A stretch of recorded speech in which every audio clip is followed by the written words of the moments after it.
Welcome back. We return to the Saturday Ironheart Merchant Company session 46. I think we are officially 10 sessions ahead of both 11 sessions ahead of both Monday and Sunday.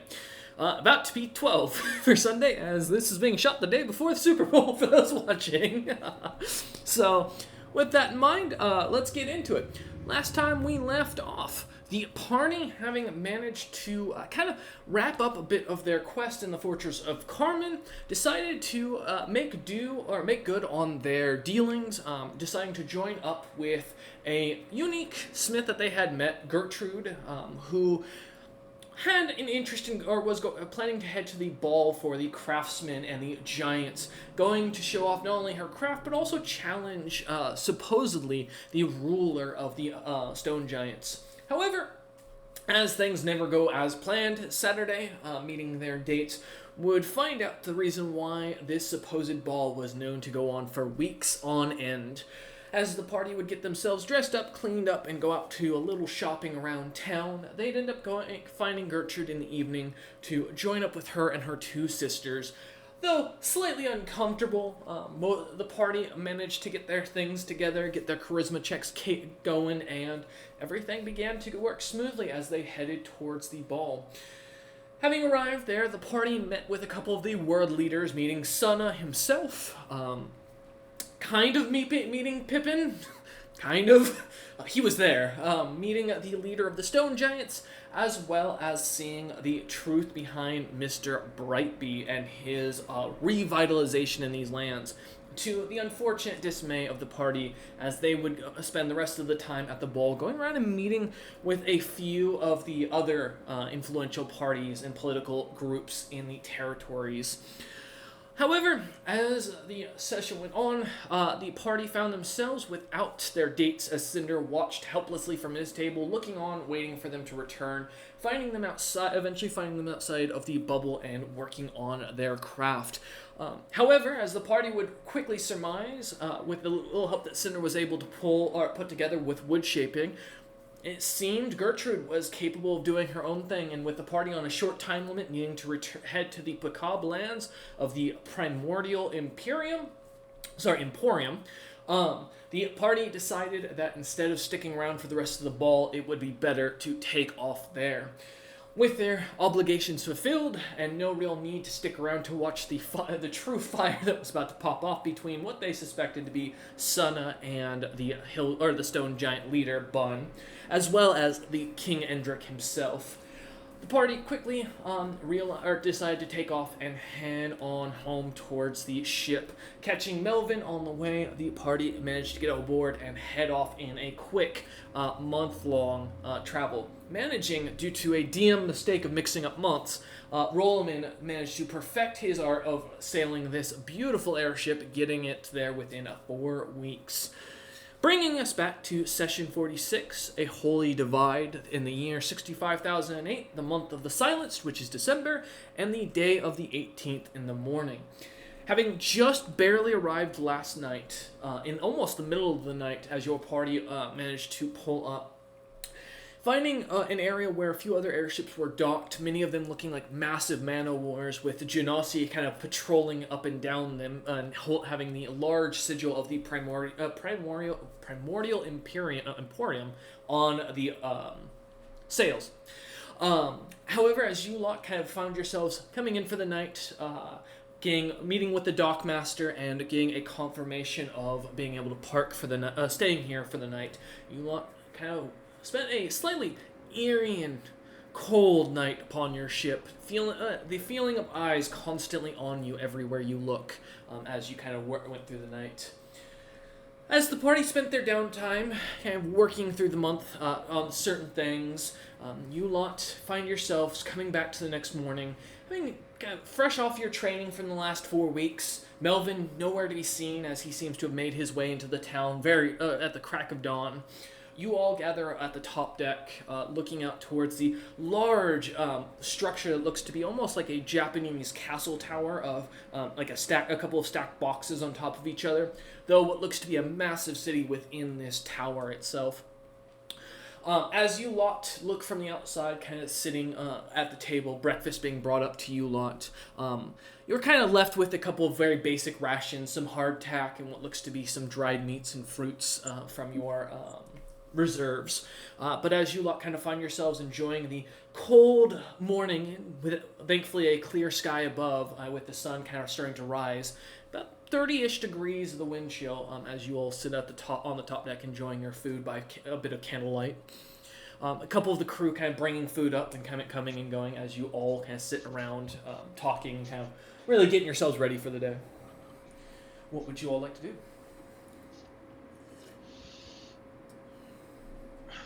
Well, You made it in time. barely. Have the other ships from the Ironheart merchant of our company arrived yet, or were we the first? In the night, you didn't see any. Give me a search check real quick around the docks to see if you see any other ships. Also, Cinder's marginally upset. I've realized the cold is I can't feel the cold anymore. Very upset. Oh no, it's just like always cold. Never bothered him anyway. 11. Okay. Within 11, as you kind of look around, or as you start to look around the docks, there's a couple of ships that seem to be set. A few airships, almost all of them carrying the Primordial Emporium's sigil. As you look around for your own personal ships, sadly, you do not see any that catch your eye, but you do see two airships that are set off to the distance, about what looks to be a quarter of a mile down the river from you. The large sails of the Golden Hand mercenary company, as well as the Black Hand with one of its fingers cut off, seem to both be docked further down the way. That's worrying. I'm sure it's fine. What's worrying? Golden Hand and Black Hand down the river, but I don't see any of our ships currently, so I was hoping to meet with Drift and the others of the subsidiaries beforehand. Well, how much time do we have before?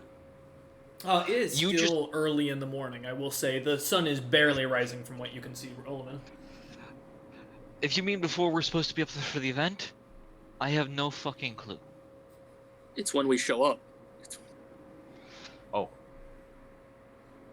That's what we were told when we got the first message. It's when we show up, the celebration starts. I see. So when we head into the city... Should we wait here then for subsidiaries to get here? At least drift so that I don't do anything that would constitute getting myself killed. Wasn't there confirmation alongside that Drift was heading here like months ago? Mm-hmm. Yep. Yeah. She had sent a confirmation that she was already in the territory last when you guys before the Lithotara war kicked off. Drift is here. But you do not see her ship, the Heart of the Sea, anywhere. Yeah, but I mean, they could be at the frickin' Is there a dock, special dock? a thing for the castle or something. Like, there is a sea dock, but even looking over there with James's search earlier, he does not see anything. Many of the ships kind of seem to have their flags proudly still being borne, and most of them look to be other merchant companies. that or Drift could have sent the ship out to keep working because she was going to be here for months at least. That's true. And that would mean that she doesn't have a crystal on her, so I guess I take the gamble. Can you head in? Or do you want to wait a little bit longer for if any other... I mean, I don't think we should end this early in the morning, at the very Let's least. wait and head in probably about mid-morning, I'd say would be good. Give it an hour or two. Yeah. Okay. As you lot begin to enjoy your breakfast, kind of sitting around, keeping conversation kind of simple, relaxed, enjoying the light weather as the cool kind of hits the back of your necks. A beautiful day beginning to really come to fruition as the sun begins to get a little bit higher in the sky. Not mid-center, but still around roughly 9 a.m.-ish by the time you lot kind of finish up. Looking on, seeing the town beginning to open. Here it's opening up of its gates, as well as the sounds of the rumbling at town going about its business. As you lot kind of finish up your morning chores, training, and day-to-day work. Well, that's go in. Okay. James looks nervous. This is You're always- clear. I pat him on the shoulder. You're always nervous. This isn't any different. As you kind of begin to gather your stuff up, are you taking the cart with you, or are you just gonna go walking in? Well, we aren't here to sell goods, really, so Let's say We no can to get the cart. cart here if we end up making a sale or something by some miracle. No reason to take. we can always come back and bring the item back to them. No. Let's go without the cart. All right. As you lot kind of gather up your equipment, getting yourselves ready, and start to kind of head towards the stairs down for the little port tower. As you begin to kind of head down, excuse me. Ooh, there we go. As you lot begin to head down towards the ground, you look the town becoming a bit more active. You do see guards kind of beginning to disembark, if you will, coming off the ship and beginning to do their patrols. One of them, what looks to be an Earth Genasi with very dark brownish, almost like dirt-like skin, seems to be eyeing you lot up as you kind of start to, or get to the bottom of your tower. He looks to be roughly around 15 feet tall, which is extraordinarily tall for a Genasi, and he seems to stick out like a sore thumb. What looks to be long onyx-like braids kind of hanging off the side of his head, and his armor looks to be, while its plate looks to be kind of thin from the distance, a few clear dents that look to have been appeared into it as well, as he kind of stares at you with his golden eyes, about 40 or so feet from you lot, as his patrol continues walking on. Uncle, the tall one is staring at us. You're just like Okay, whispering this. and Cinder says, not whispering at all. What about it? Do I He's assume a- he's just doing his job, seeing as there's foreigners coming into the land? He is doing his job. Give me a profession mercenary. Alright. Professional mercenary. Don't put in the wrong chat. Right? I feel that. Yeah, no, I feel that too. I did that. 7. Yep, that's the rolls I expect. Hey, get him out now, okay? I mean, Rollman, he's a big dude. If this person's gotta be a fucking great warrior if he's that large. I mean, he is twice the height of any of the other Genasi, and he is built. Beyond that, this doesn't seem like it'd be normal. This kind of seems in lack of routine. You guess this guy is probably some sort of, maybe a private, or he's someone who's high ranked who doesn't have to give a shit. One of the two, but you're kind of unsure as you gotta look a feel for him. Can I attempt to sense motive, see why he's just staring at us? Yeah, go ahead. He's Staring back staring is menacingly. Staring back is rude. 13. He does not seem to be hostile towards you. More looks to have a curiosity and a look of recognition slightly in his on his face. Okay, less worry. James will calm down and just go, let's go on. I've also no idea where we're going. Cinder's been walking this. As you guys kind of walk past, start heading towards the city, I will note the guard continues to kind of watch you.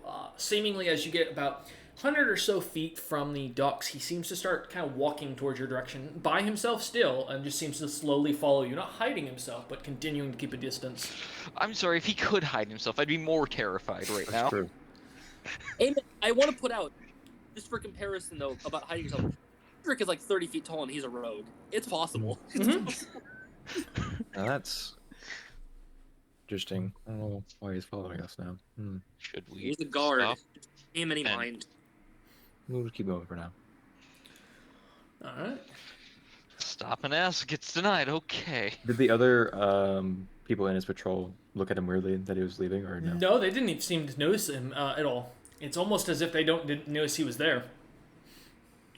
Can I roll if this is an important figure in any way? Yeah, give me a either knowledge nobility or knowledge history. If you think he's a noble, nobility. If you think it's a generally important person, history. History might hit a noble if he's important. I'm gonna go with history. Works for me. Because if he's just some noble that's not important, that I don't have to, like, not specifically important, I don't have to care as much. Oh, hey. On like the first yes, good roll for this us. Goddamn. individual seems to fit the bill perfectly for the supposed lost member of the Unfortunate Sons, who was said to specifically be one of the greatest thieves to come out of the war between the Gem Cutter or the Gemstone Court and the Diamonds Death Court. This is Meaning Aldrin? Greg and what's his name? I cannot remember the name. Oh, Ali Thander. Yeah. You've never met Alethea. Aldrin. Yeah, It was Alethea. Alethea. That's it. No, but I'm at.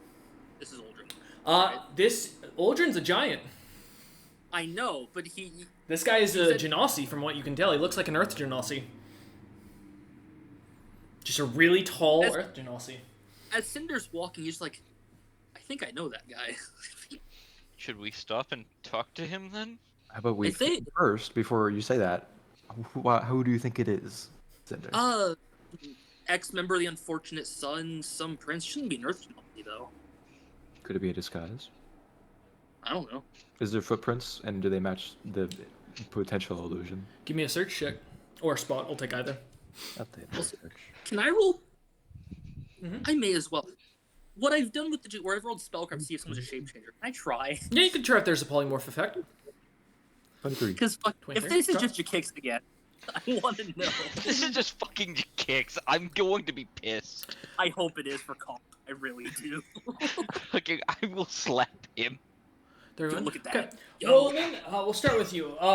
As you look on, Rollman, you do notice there are footprints that look to be about the same size. He's not floating off the ground. Kind of looking about, his body looks to be sinking right out into the ground. Everything seems to fit right to a thick Genasi. Just does not make any sense as you look. I mean, there are guards Zero patrolling dollars. left and right that don't seem to notice him, and they also seem to all be like only 6 foot at the tallest. Do they have red eyes? He does not. As I described him, he Okay. has bright golden eyes. Okay. Like actual gold, not like magical gold, to be clear. Yeah. And then Doesn't seem to with be an illusion. Cinder, you're trying to check if he's casting a spell currently, or if he has a spell effect on him. You've let me roll spellcraft before to see if this was someone's true form. Like with. I can tell you for a fact with a spellcraft, he is under the influence of a transmutation spell, but there's also what seems to be a minor bit of divination aura still left on him. Okay, I'll just mutter transmutation and divination as I like very quickly glance at him and then go back to walking to the other two. Perhaps a plan Oh. of some kind? Let me correct that. Sorry. Both transmutation. Not I was wrong on a spell. I thought it was divination. It is not. Then Cinder mutters Double too late transmutation. transmutation. Yeah. As he Doesn't seem to be mentioned, an illusion, so Rollman kind of says this under his breath to the two of you as well. Oh, I can almost assure you he's not a Genasi, so if one of you wants to talk to him. Well, he's also not hostile from what I can tell. Rollman? do you want to do it out in the open, or you want to get inside first? I mean, if you two want to keep walking, I'll stop and talk to him. It won't look that weird. I'm just a weird uncle. Sure. Alright, I'll just- Uncle. I'll like slowly. Hold on, give me a piece of ice. It's winter. Is there just snow around? No, Is it's while it's cold, the ground is almost clear. Hand him a piece of ice. Why not? All right. As James and Rollman kind of continue walking forward towards the town, keeping their eyes slightly, kind of, their heads slightly cocked, just enough to see in their peripheral vision what Cinder's doing, and to see if there's any quick movements to catch their attention as the two of you continue walking. Cinder, as you slow down, the guard seems to also slow down, keeping still that same distance from you to him of 100 feet. Now, come on now. I'm not that scary. Are you saying this loudly?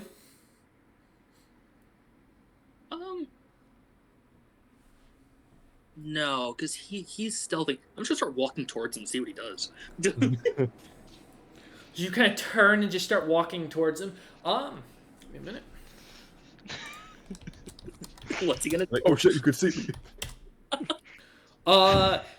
Give me a search or a spot check. I'll take either. Cinder. Alright. What is ass? Odds are on my side. Odds are on your side. I rolled bad. Holy shit! That works. Um, you watch as he just kind of looks at you with a bit of almost a bewildered surprise on his face as he stands there, or kind of stopping, as you walk towards him. My eyes are better than you'd think, Kind of, Genasi looks down at you. I mean, again, this is a tall individual, about 15 feet high. As you come up to his knees, and thankfully, unlike Ned, he is wearing pants. Uh, God. as you look at his armor, as you kind of realize, as you get closer, Cinder, it's thin. As you kind of guesstimate, based on what you've seen of James work on, this doesn't look like combat plate. This looks like a showpiece, like something you would take to a ball or something that doesn't have a good bit of thickness for someone who's kind of weak. As you look along up and down, you start to notice two daggers seem to materialize on his hips that look to be strange in their design, almost actually identical to what looks to be what Rolman carries of his Kamos. Slightly smaller though in shape and design. On his back looks to be a small shield with what you or almost immediately can see the sigil from the river next to you that seems to be reflecting it. You recognize the sigil of Regan Utham on the back. Beyond that, the individual seems to also have a few scars up and down his body that show quite clearly this individual's seen some combat, as he's not wearing really anything but a very tight, thin layer of linen onto his chest underneath the plate. But as you walk up to him, as he looks down at you for a second, he kind of tilts his head and goes, "You know, most people can't seem to see me," as he says in Dwarvish. Oh, these crazy eyes can see a lot. I would expect nothing else from the uncle and the man who survived the dragon pits. I suppose that's fair. As well as one who's made a deal for that eye. Oh, I don't know what you're talking about, kiddo. Kind of bows and goes, "Uldren's the name. I work for your boss and your nephew." Oh. I heard you've been missing for a while. Dead. Got killed by some random individual on the Iron Warden when I got left alone. Disguised himself as James. I didn't see it coming. Big bread eyes, scared the living hell out of me when they flashed, and suddenly the next thing I know, I got a knife in my head.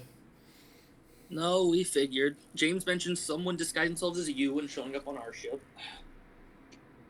He looks at you and goes, "Makes more sense to me. I've been tracking you a lot since then, keeping a low profile. Didn't expect to turn into a genasi of all things during it, but that's what you get for being in the Venkos court when you get stabbed multiple times." Reincarnation or some kind of forced polymorph? Reincarnation. Local clerics helped me out. And Suppose that's fair. I drew the gamble. Yeah, smiles at that. Shouldn't talk in the middle of the streets. Come along. No one can hear us. No one can see us. Yes, but people are expecting me to be somewhere. He kind of pulls a little pendant out of the side of his armor and puts it on top, and you immediately see the bright glowing M of the Morin family. Now, why do you have that? Yeah, starts walking with you and goes, "I was given this by my savior, the cleric who managed to get me up." That's funny. Cinder slowly, visibly frowns as he stares at Old. Oh no. He just looks at you and goes, "Go ahead." You shouldn't have that, friend. I mean, I made a deal with a being to make sure I could come back and get back to you a lot. Really, I didn't have much of a choice in the matter. This thing follows me wherever I go, no matter where I toss it. Well, you might have a problem over time there, bud. Mr. Uldren, you're now tied to someone directly against your original allegiances. What do you mean? As he looks at you. Oh, I know that symbol. That family's been causing your dear old father quite the trouble.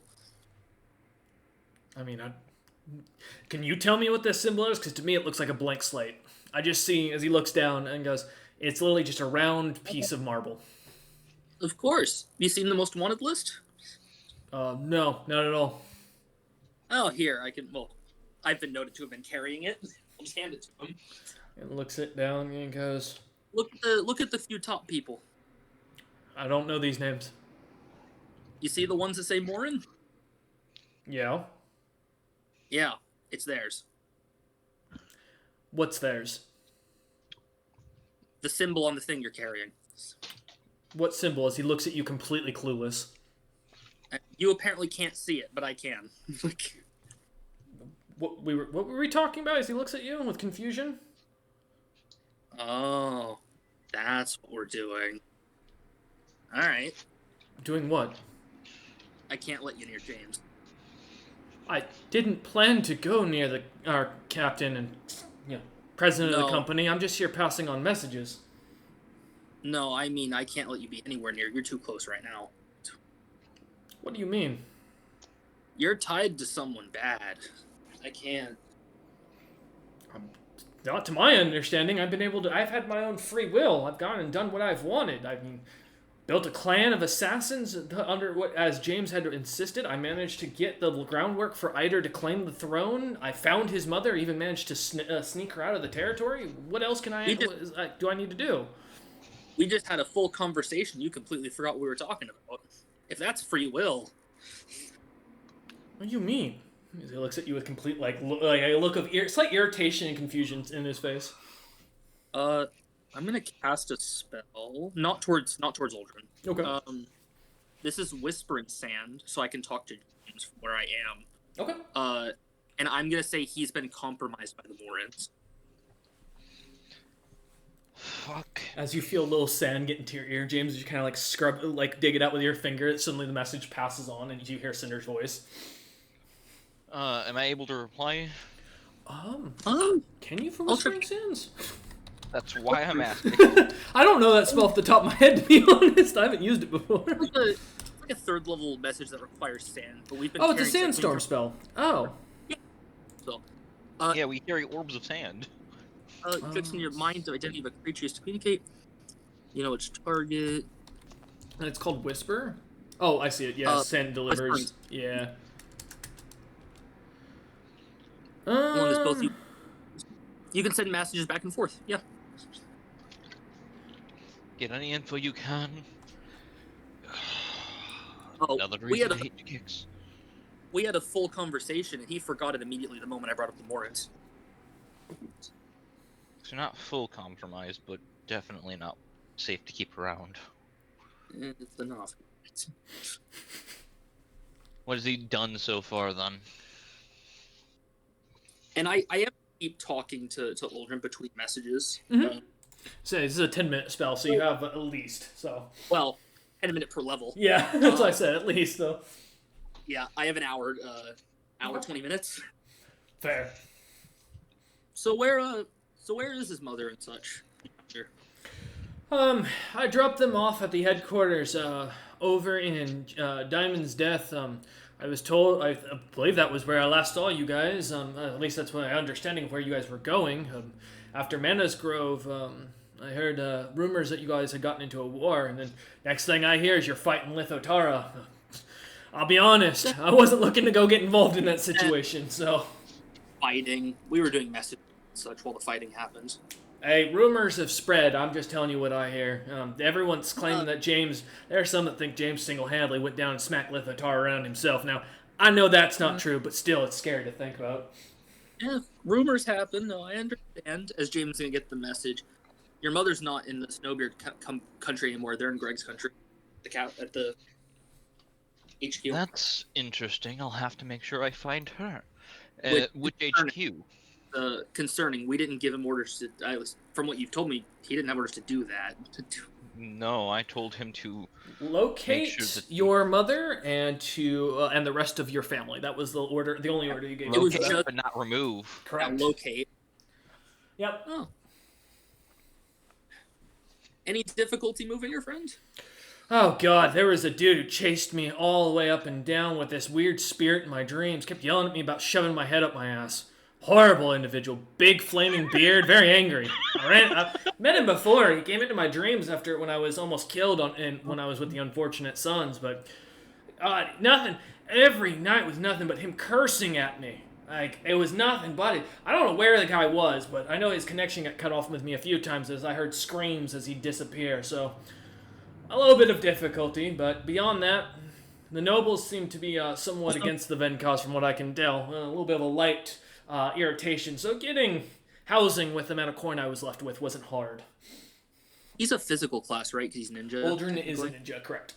He, from what you can gather, you can give me an appraise check, or you can try, or if you have profession mercenary, you can try and guess his level. I was actually going to argue for nature to check his muscle mass and such, try to guess his level based on proficiency of movement and such. Sure. You might only get stats though, so keep that in mind. That's fine, because I know his base stats roughly, because that'll tell me how if he's leveled a bunch, his stats are going to be higher. You're not. I'll have guessed. Yeah. Not to mention being a 15-foot tall Earth Genasi is really weird. Well, that just means he was reincarnated with his original height. Because frost giants, as a note, are typically around 15 feet. But with a 21, as you look him up and down, he definitely looks stronger. You'd guesstimate with that he has roughly doubled his abilities and powers since last time you'd seen him. Looking at him overall, he also seems to be wearing a lot of his boots. You recognize are made of you don't know the name of the creature off the top of your head, but you do recognize the ranking system roughly of a CR-15 creature and its seemingly ability to give these boots what looks to be some sort of quiet, as you haven't heard a single footstep from this individual the entire time they've been walking. The second bit beyond that on him is that you do notice his skin seems to be slightly tougher than the last time that James had described him. But beyond that, you're not really sure much else about Aldrin, as you didn't meet him prior. Mm-hmm. I have a thing, but I'm not going to yet. I'll do it in time. Well, if he's built up an order of assassins and that gets passed along to me, I have a job for them. So, why did you decide to move out of curiosity, or at least where you did? What do you mean? James gave me the order. Interesting. He also said kidnap the second prince of the House of Venkos. That's who I'm here to deliver. A guy named Julium something? I don't know. Very angry Snowbeard. Says he knows James personally. I see. I'll probably pick him up unless you're carrying him somehow. No, he's not on me. I've got him stuck in a stash house inside the city. I've been getting information out of him for about, I don't know, a month now. Interesting.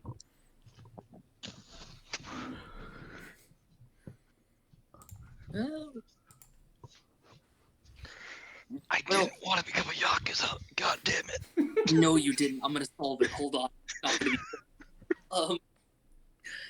Here, before we keep going, standard procedure. I gotta make sure you're not a shape changer. You understand? As I'll go rubbing into... No, he kind of he's gonna put his hand out immediately towards you and go, "No, hold up. My masks have polymorph on them. If you're fucking with anything that can change that, you're not touching my stuff." Oh no, it's not gonna mess with your polymorph. It's not for magical transformation. Oh, thank God. It's for racial, as I'll pull out a little vial. Here, What? drink this. If I drink this, then I'll lose my appearance, right? Not if it's polymorph. No. This, I assume, is some sort of clerical spells. He looks at you. Goes, I don't know. It's a druid spell, first of all. Shrugs. Second of all, it works on lycanthropes and it works on what's the word? Doppelgangers. Oh, so you're looking to see if I've changed my form. He kind of takes the vial from you and goes, "Sure." He pops the cork and he'll down it almost immediately. Okay, I need a fortitude save. Alright. That's not what I said it was at all, and you did not check. He didn't. Man just fucking lied. Because he has no reason to doubt James at all. That is a 25 for the fortitude. Alright, he'll take half.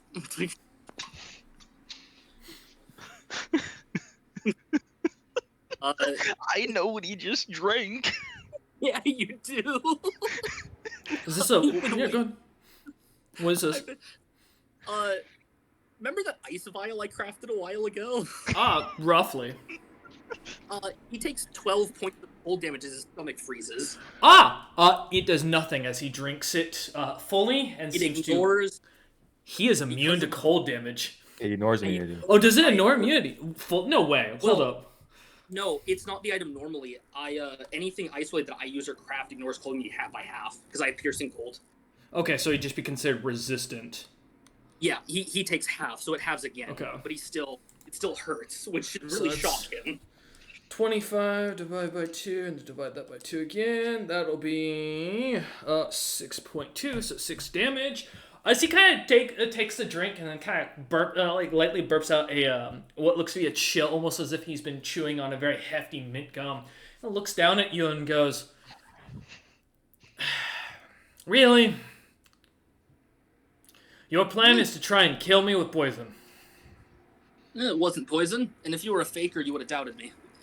As I'll hold up for the vial and weigh it. I'll hand you the vial back and goes, "I want you to know, no one gets one with me.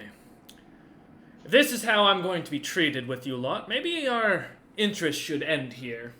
So he kind of takes a step back, kind of stopping completely. Look, I respect it, but I could explain why I did it if you want. After all, 5 things you said roughly have been things we haven't told you to do. So, quite concerned. Kind of looks at you and goes, "You think I'm a double agent?" You weren't ordered to kidnap anybody. You weren't ordered to move the mother from the country. After all, if you do that, she might end up being hunted and killed, or will be hunted and killed. How would you know? I'm his uncle. I get told a lot. Yeah, but you've only been with the company for less than a year. I've been here for almost 2. And you're telling me that James is going to chance trusting you over me? The man who's done all the work? All I'm telling you is what your orders were, and these weren't them. How do I know you're telling me the truth? Or not Ask some James. demon that's popped off? You can ask James if you want. It looks at it, kind of gives you a glare and goes, "I think I will. At the very least, I can trust Roland's opinion over yours." Yeah, Roland was there when I gave the word to locate, not move. Kind of gives Cinder a nasty glare. As you can tell, Cinder, he is not happy with you. You kidnap people. My God, my image, my carefully crafted image. Well, Jin just kind of looks at Cinder again as Cinder kind of stands on mute and then kind of nods and goes, "Okay."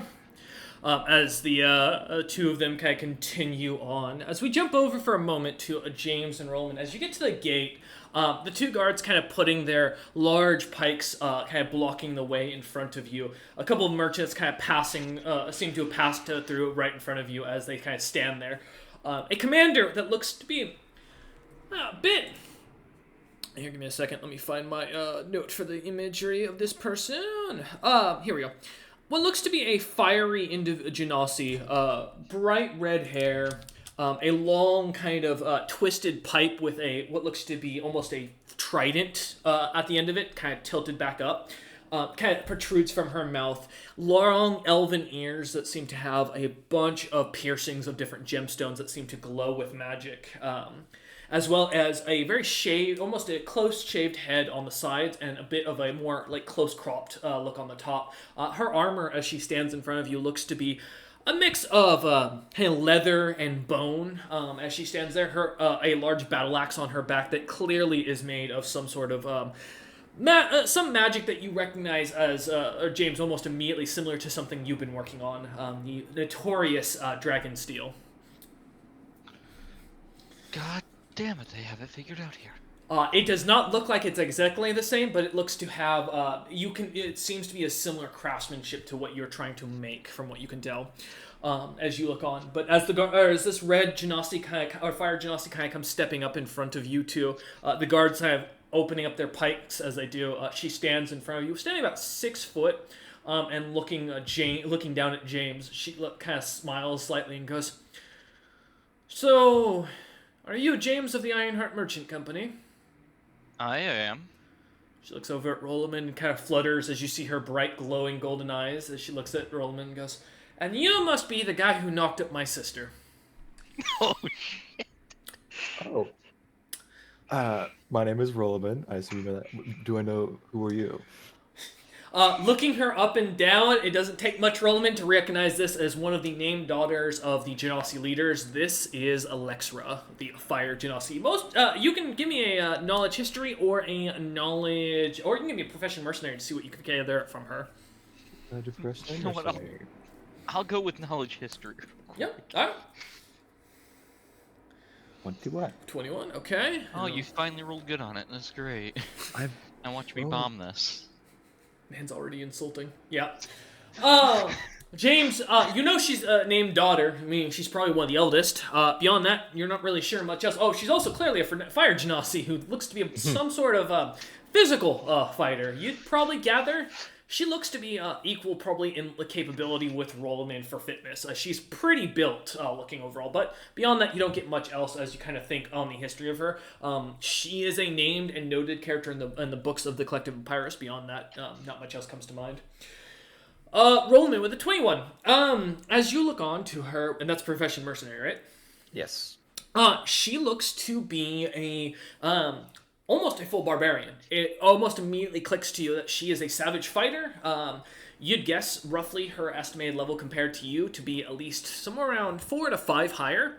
And she seems to have a strange bit of magic about her that you kind of sense seems to be slightly wild. Having seen barbarian or individuals fight savagely like this and spark off magic on the battlefield, she looks like one of those individuals who'd be considered like a chaotic bomb. They're not really liked by mercenaries most often because they're nothing but a problem because their magic is wild. But they are also a one-man sieging machine typically. So depending on if they get lucky. We met one recently. I believe you did. Apocalypse. Yeah. I will also note. I'm aware of the name. Her name. Yes, I will note. Her name is Lexra. And lastly, to note, she does also seem to have an addiction, as you can kind of catch to Dream Lily, as you recognize the smell in the pipe from the many soldiers in your camps that would smoke this stuff. Dream Lily, for your own knowledge, if you're not familiar, EOS basically slows down a lot of your movement and kind of gives a somewhat of a head high like weed. Does it seem like probably a thing that helps them not be fucking chaotic when they shouldn't be? Well, her eye, from the look of her eyes, she looks to be fully there. As you kind of guesstimate, you're guessing that her rage probably is maintained by this drug. In a sense, you get that if she's sober, she'd probably be furious. That's certainly a way of putting it. Lexra, I presume. She smiles at you and looks at you up and down and goes, "You know, I was told you were taller." Sometimes details get exaggerated. I mean, the golden statues I've seen on sale outside by some of these merchants very much exaggerate certain aspects of you. I just shake my head. You got a merchant that really doesn't like you, apparently. And she kind of holds out the statue to you. Is it the same one? Is we this see It in is the the old- exact same one. He's producing these. Little Wyvern fella. Wyvernkin, I think. He came from Dragon's Crown when he came through. Mentioned, what was his name? Insane in the eyes. I can't recall what his name was, though. I see. Interesting. She kind of looks at the other guards who kind of shrug and go, "Yeah, Wyvern, Poison Maker, something along those lines," as they kind of speak and nod to it. James has a small realization in the back of his mind. Oh, Yeah, I had this realization before they mentioned the poison part. I'm not saying anything. The famous Igu. Egu, no. Why? Just a background character is always causing problems. But no, she looks at you and goes, "But beyond that, you do know that you're expected to meet with my mother. I should warn, you lot are in for a interesting situation. She's not the kindest of queens." All right. Well, thanks for the warning. Do you know if Drift is in the city? Yes, she told me she was meeting with one of your commander's compatriots. I don't know. She gave the name of Uldren. I assume that it's some individual who's in town. Okay, did they say where? Nope. I don't keep track of the goings-ons of my sisters. All right. Well met, Lexra. Are we allowed to enter? Of course. Otherwise, my mother wouldn't get the chance to take everything from below the waist from you. I'm looking forward to watching it. Yes. How lovely. Don't worry, you'll probably do well. And she kind of like gives you a look up and down as you start to walk through the gate. And you feel a sense of almost as if she's kind of checking you out, Rollerman, as she kind of watches you guys pass by. Should we wait for Cinder to catch up? As you kind of He's stop talking to James you, looking so back. No, James. He would say to you if he was fucking said to wait. He could talk to your fucking head. Fair enough, fair enough. As you two kind of head into the large open city, seeing what looks to be a massive tower that goes all immensely high up. Buildings stacked on the inside of this thing. Large cathedrals in the distance seem to kind of dominate the skyline. What looks to be a massive staircase at the center of the city going up to the next floor of the tower kind of seems to dominate in this decorative design of what looks to be an ancient dragon. And almost immediately, Rollerman and James, you click, that's ice. As you see ice being crushed by these stairs and a Genasi axe, or a Genasi carrying an axe, or holding an axe, kind of coming down on them as the stairs kind of wind around Ice, it. the guy that we know? Yeah, the guy that, yep. Oh. It looks, but him in his full dragon form, as you see this impressive great worm of a bright blue ice dragon. Roman has an amused look. I will say, as you also look around the buildings, looking about as you kind of walk in, much of the roads being cobbled over, or and seem to, or you even having wooden floors. As this is a full castle or city within a castle itself, as you can kind of figure out. The buildings look to be very large. Many of them standing between 30 to 60 feet in height. Many of them only having 1 to 2 stories at maximum and being long, having what looks to be similar designs almost to Dragon's Crown and Regan Utham's castle or home city of Percia's Last Hold. Yes, so many cities to remember. As you kind of notice this walking in, there are Genasi everywhere of all coloration and design. However, the one thing you do notice almost immediately, James and Rollman, there is not another race other than the Genasi for miles around, it looks like. We should truly stick out here, James. I'm used to sticking out like a sore thumb. As you two kind of start to head in, Cinder, are you back? I do not believe so. Yeah. Yeah, alright, perfect. We'll pop back over to you to finish up with Uldren. As James and Roland kind of head into the town, starting to get a bearings, looking around at buildings, kind of getting an idea of where they need to go, looking for street signs, any sort of sign to really get an understanding of what the place, what the layout of the place is like. As you continue walking towards the gate, Cinder, seeing off in the distance that James and Rollman seem to kind of look back for... Well, James seems to look back for a moment. Rollman seems to say something. Looks as you can kind of see his head bobbing up and down slightly as he talks. And then James just giving a nod and the two heading into the city. As you and Uldren continue walking towards the gate now, about 50 or so feet from it. Uldren just kind of keeping its silence as he kind of walks beside you. Again, his footsteps not making a single sound. I really gotta wonder what your new patron wants. Is he fucking with James? Well, he's fucking with James. He always is. Looks at that. Uldren looks down at you and goes, "Patron? I don't have a patron." Oh, yeah, of course not. Probably just the ramblings of an old man. An old man who tried to kill me a moment ago, yes. I do it to everyone, don't you worry. Well, I know that's not factually true, as I've been doing all my research on each of you, and I know what you've been up to the entire time.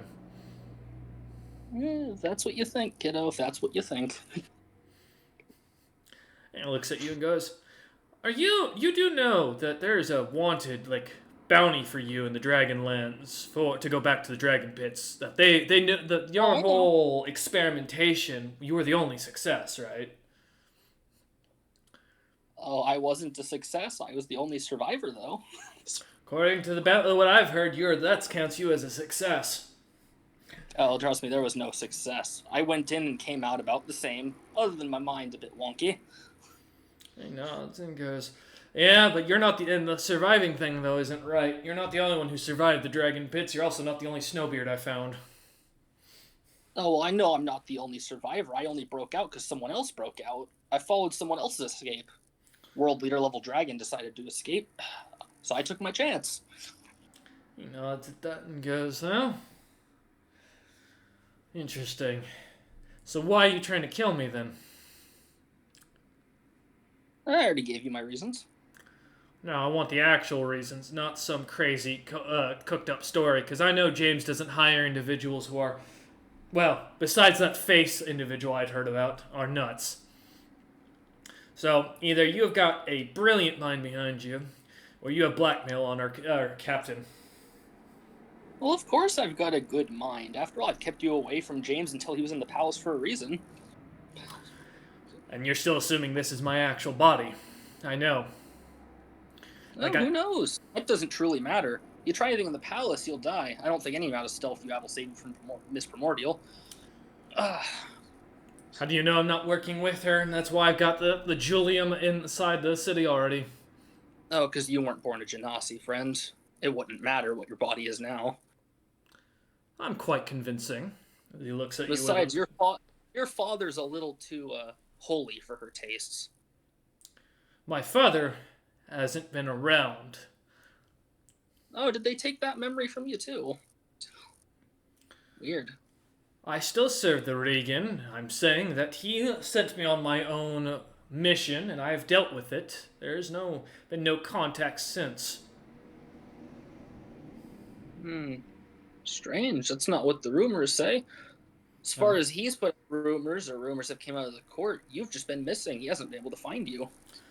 Yes, that is correct. I disappeared because I found out who was planning to have me killed, and I plan to exact my revenge. Thanks. Oh. It comes in handy not to be known where you are when that happens. Care to share who you think killed you, or wanted to? It's probably wrong, but I've already know who it was because I saw them do it. That Domnander, I will have my revenge on. I knew he had a jealous streak against me because I was the favored son of the two of us, and he kept going on and on in the tavern saying how he was the favored son. I'm going to show him the truth. You said you got stabbed in the Snowbeard lands, right? Yeah. I don't think Mr. Domnander's ever been there, and he's been quite the public figure the last few years. You see as he pulls something out, starts to dig into a pocket inside his plate mail and pulls out something. As it shows a little painting, and you see a perfect depiction of a black doll. Now okay, let me rephrase that. Black Domnander. Hold on. Cinder, his eyes, he's curious, he's confused. He's like, that's not Dom. Wait a minute.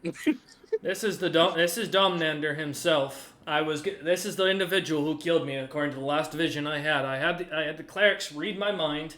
I also had those who witnessed the situation confirm the painting. This is the individual who stabbed me. I don't know how he did it, because he's a monk of all things, but I assume him hanging out with that individual who kills dragons has made him a bit different of a man. I need to check the spell level. Can I cast the spell? No. Well, you take a second to deal with that. We're going to take a quick pause because the DM has had a lot of coffee and needs to take a minute to step away. So let's get started. We return back. Thank you for the moment. All right. As you were looking up your spell, Cinder. Yeah, it was not going to work out. It's a 7th level spell. I'd like to do a roll and then ask a question. Can I roll for what kind of spell would meddle with his memories this badly? Because this is a really deep and a lot of changes. Yeah. Go ahead and give me either a spellcraft or a knowledge arcana. Knowledge arcana will give you the general idea if it's a unique spell specifically. Spellcraft will tell you what spell, if it's a spell you know. Know of. Sorry, let me clarify. If I didn't know of it, would it give me a rough power level? Like a rough one for spell? Depending on what you roll, yeah. I'm going to go with spellcraft. It's 6 points higher. Alright. 34. Let me find. So for your knowledge, this is roughly a 7th level spell. And it's not a spell. This is what looks to be some sort of psionic power. However, the one thing I can confirm is it is not attached to Zebril. It's the only thing you can tell outright, as it seems to faint. Oh, that's gonna piss Zebril off. But this individual, it's faint. Yes, weaker than Zebril. Correct. This would be considered a level lower. Roughly, your idea of what this would be. Sorry, this isn't 9th. This would be considered 7th. This would be considered a 9th level spell. Sorry. Okay. And the one thing I will tell you is he did not reincarnate, is what you can gather. Whatever changed him, this is not due to reincarnation. You think that it's the same spell that's causing memory wipes. So odds are they shifted him to this race specifically on purpose. They shifted him race on purpose. You're not sure if it mattered about the Genasi thing specific. It just seems like this is a spell that's designed to take away from the racial ability. So, with all that info, can I think if there's any way to fix this, or if I'm just gonna have to kill the fucking guy? Give me an intelligence check. Or wisdom. I'll take either. Wisdom would be more from experience. Intelligence will just be thinking of a new idea. Wisdom's higher. Okay. That's a 20. World Anvil likes me. As you kind of think, looking at this individual, you're almost 100% sure if, just like how magic works. I mean, well, this is magic in all honesty to you. Someone who's a higher caster should be able to remove the spell effect. The problem is finding someone who has power that level. There's only one known person to that capability, and that is Zebril himself. And James has had good relations. I don't think Cinder's actually met Zebril or knows about him being attached to Melvin. I've met Zebril. Did in you? person. Yeah, he did a job for him directly. Oh, yeah, that's right. You did the sculpting. Yeah. I've met him personally. Yeah. So thinking back on it, roughly Zebril would be the only individual you can think of that would be high enough power-wise to undo whatever this is. However, I will note, to your knowledge, there's never been a mention, and to when you've met Jakix, his magic does not sit to this at all. Jakix is an illusionist from what you've managed to put together, and a capable one at that. This does not illusionary magic by a long shot. Does this seem like something, what's her name, that Einmorn would do, for what little I know of her from World War? That's the only other Morn. She's a known witch hunter. So theoretically, she could be a psionic, given she hunts hags and such. It's a chance, but as you think about it, there's no way she's high enough to cast a ninth level power. Zebril can't even cast powers like that yet, because he hasn't come up with any. It's probably one of the other Morins that Kaijin alluded to when we met him. And if you had to put a rough guesstimation in power between the group, you'd say this person probably ranks closer to Kaijin than they do to Jakix. With that same spellcraft, can I see what's making him invisible to people? Oh, that's his personal. His boots. His boots have greater invisibility on them. But it is a curse, not like an actual casting thing. So it looks like basically anytime he walks around, his movements, his existence while wearing these boots is unknown of. Can I see how hard it would be to dispel them? Let me see something for it. Because I can't remember off the top of my head what I had for this. Give me a moment. Do you have the spell, or do you have remove curse or dispel magic? I have dispel magic. Let me check my spell list. If I have remove curse. You might have remove curse at your level. No, remove curse is not a druid spell. It's bard, cleric, paladin, sorcerer, wizard. Everyone else. Oh. So I have dispel magic. You can try dispel magic on it. I mean, you're not sure if it'll work, but it potentially could. You could also cause the boots just to lose any effect that they have naturally. That's fine, because if it loses all effect, it'll lose the curse anyway. All right. That's the point. Give me a d20 plus your caster level for a maximum of 10, which for you would be just a 10. For me, it's 8. Oh, is it for? Oh, I thought you were a caster level 12. Because I'm not level 10. Oh, that's fair. Let's see. That would be a 23. All right. That does not succeed. Which I will tell you for reference, that would put the spell at roughly around 12th level. Well, it's not the spell level, it's the caster level. Oh, sorry, caster level. My apologies. Yes, it is at least 12 level or higher. Yes. Yeah. Didn't mean to say spell. Scary, yeah, caster. You can't ignore everyone, because I can see him, and I'm not exactly... Which makes you wonder. Do I still see that Fire Genasi princess? She does. She is standing at the gate as you guys are walking towards them. Does she seem to see me? Nope. Well, that's concerning. Her eyes are straight ahead, looking at a group of merchants that seem to be coming up from behind you. Given you've been a snowbeard all your life, you're pretty accustomed to noticing when people are looking over you. Oh, this is gonna be really stupid, and I shouldn't do this, but it's gonna be really funny. Nut shot. No. I'd like to cast Whispering Sand on the princess. Okay. I think it's a resist, right? Is there a I can save make for it. it? It's a saving throw. It should be. No saving throw, no spell resistance. Oh. That's OP as shit. It's a non-harmful Really? communication spell. It can't hurt people.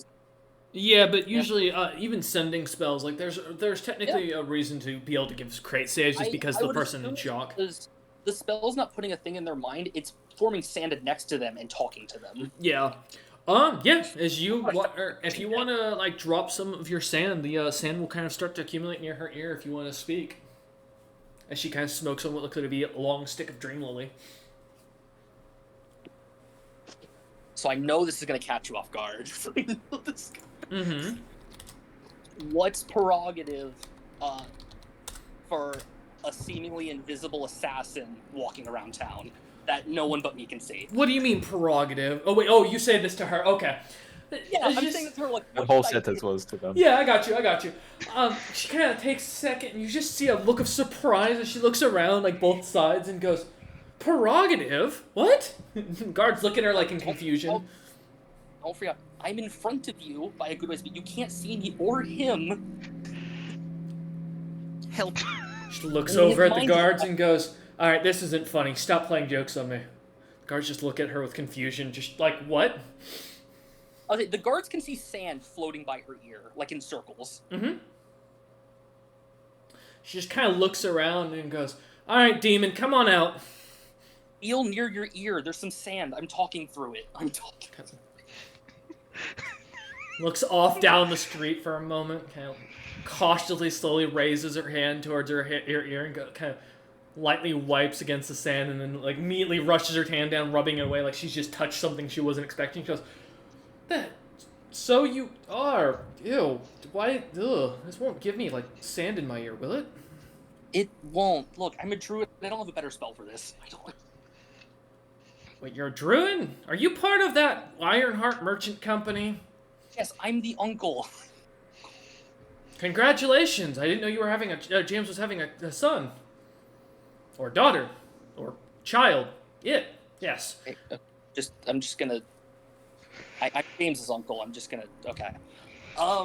She looks on and goes, James's uncle. Interesting. So are you like a bunch of sand or an elemental of sand? I can explain the sand thing later. What do I do about the invisible assassin? Looks about and goes, I don't see any assassins. He has boots that make people forget his existence, I guess. I don't know how it works. She has keep walking closer.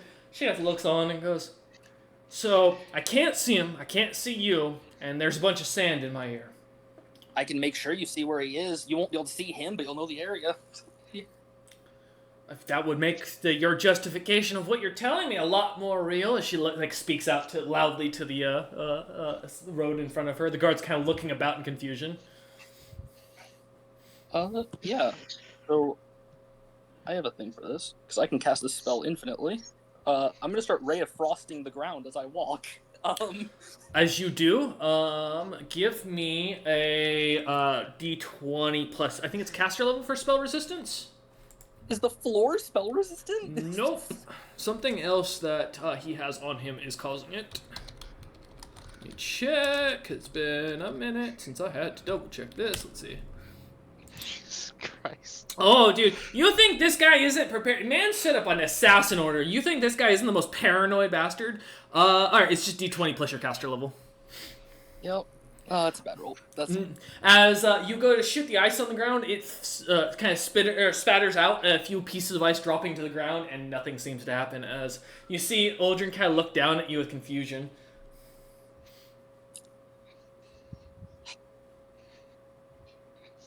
really. Looks at you and goes, You just try and cast a spell next to me. Of course I've got spell resistance on these boots. Everything around me is make sure I don't get shot with a fireball by accident when I'm walking through an area. Who wouldn't? I'm trying to do a hobby, and really, Shrugs and goes, you know what? As he kind of pushes by the guards and just walks through, not at all even bothering with the Lexera and her group as you two come walking up. Seems to walk past, and as soon as he gets with it about 5 feet away from you, Cinder, Lexera looks down at you and goes, "What the fuck? Holy shit! What? Ice demon?" She gets ready to pull her axe. Wait, you sound like the guy in the sand. When I say I'm not a demon, she hears it both from me and through the sand at the same time. Looks down at you and goes, "Why do you sound like the sand elemental in my ear?" Whatever. I leave my hand and the sand vanishes. She kind of like rubs at her ears real quick, and she does, and goes, "Ah, you were right. No sand." What's this about an assassin? You're the assassin? No, I'm not an assassin. I'm a druid. It's pretty bold of you to claim you're an assassin coming. She looks back, seeing James and Roman kind of in the distance, and James and Roman, you immediately hear the shout for your names coming back from the guard. I'm not. I'm a druid. I'm gonna walk back. So two of you are kind of like looking at a stall that a couple of doodads on there that caught your attention as you walk back over. Some carved jade that looked really nice.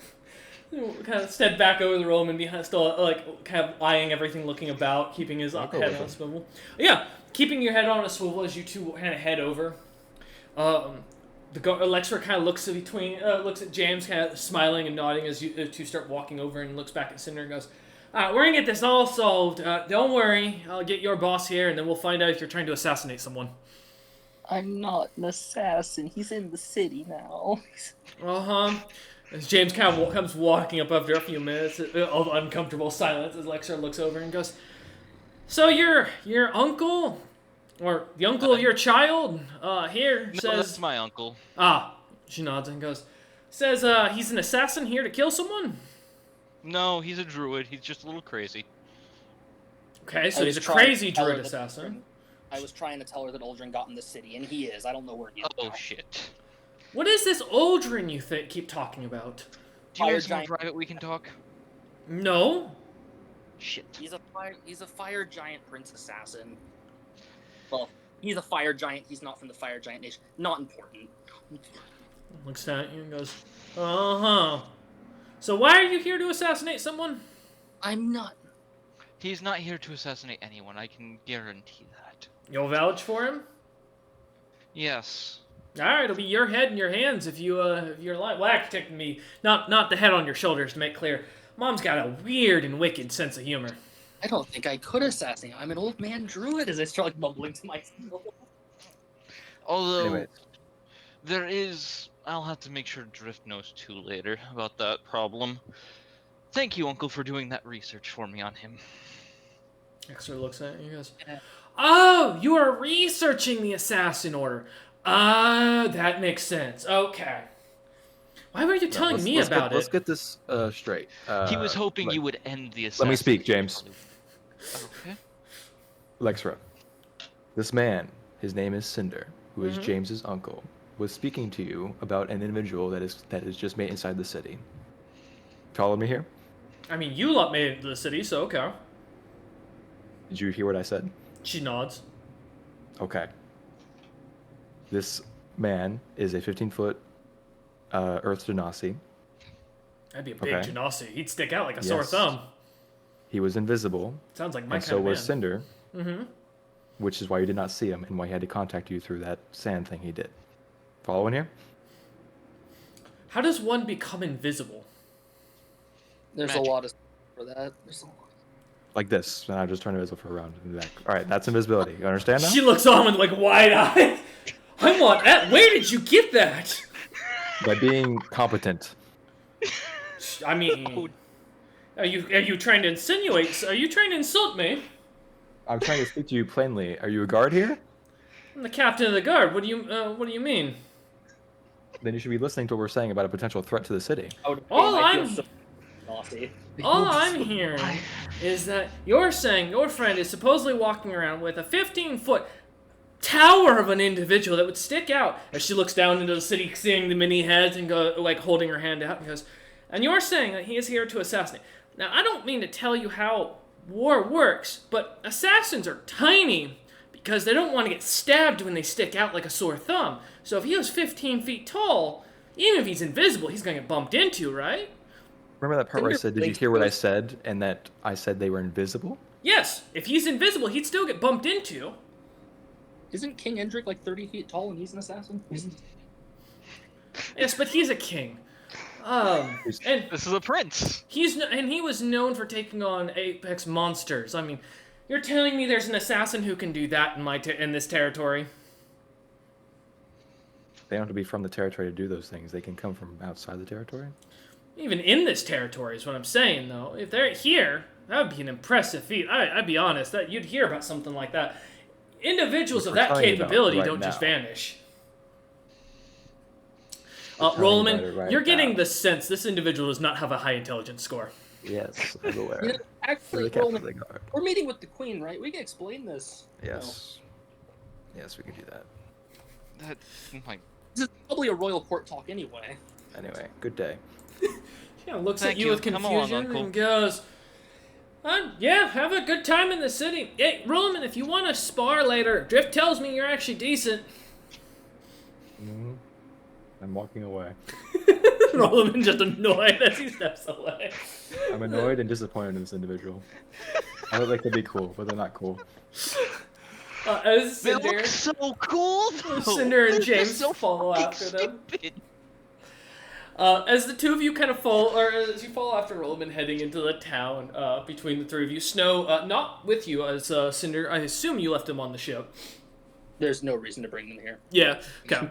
As the three of you make it into the town, head back into the town, kind of walking about the large buildings that seem to kind of dominate every kind of block, you see the large Genasi crowd kind of going about and milling about its business. Not many merchants shouting or even seemingly grabbing people's attention, as people seem to gravitate towards the stands naturally. But otherwise, it looks to be pretty peaceful here overall. Cool. So, Aldrin kidnapped the second prince. He has my mother somewhere, and he thinks he did this all on my orders. As you suddenly hear in your ear, "What do you mean? Yes, I did." As Aldrin Holy reappears shit. in front of you. Oh, there's a bigger concern. It won't matter I say it in front because he forgets at the moment. One of the other morons we don't know about is messing with his head. On a roughly slightly lower level of Big Z, as most people call him. How many of these son of individuals a are there? bitch. I don't know. The sisters was mentioned at one point or another. That's about all I remember. James will just slowly look at Aldrin. You went missing. Yes. Oh, don't bother. I've had this talk with him. He doesn't register any of it with whatever's messing with I'm us. not going to mention any of that. Just let me process this for a moment as we walk. Then you started getting orders from me that I didn't give. Yes. Given through, what was his name? The leader of the Iron Warden, Odger Stronghelm, I think it was, something of the sort. Oh, don't tell me. Collared Helm, my apologies, since he nods. Oh.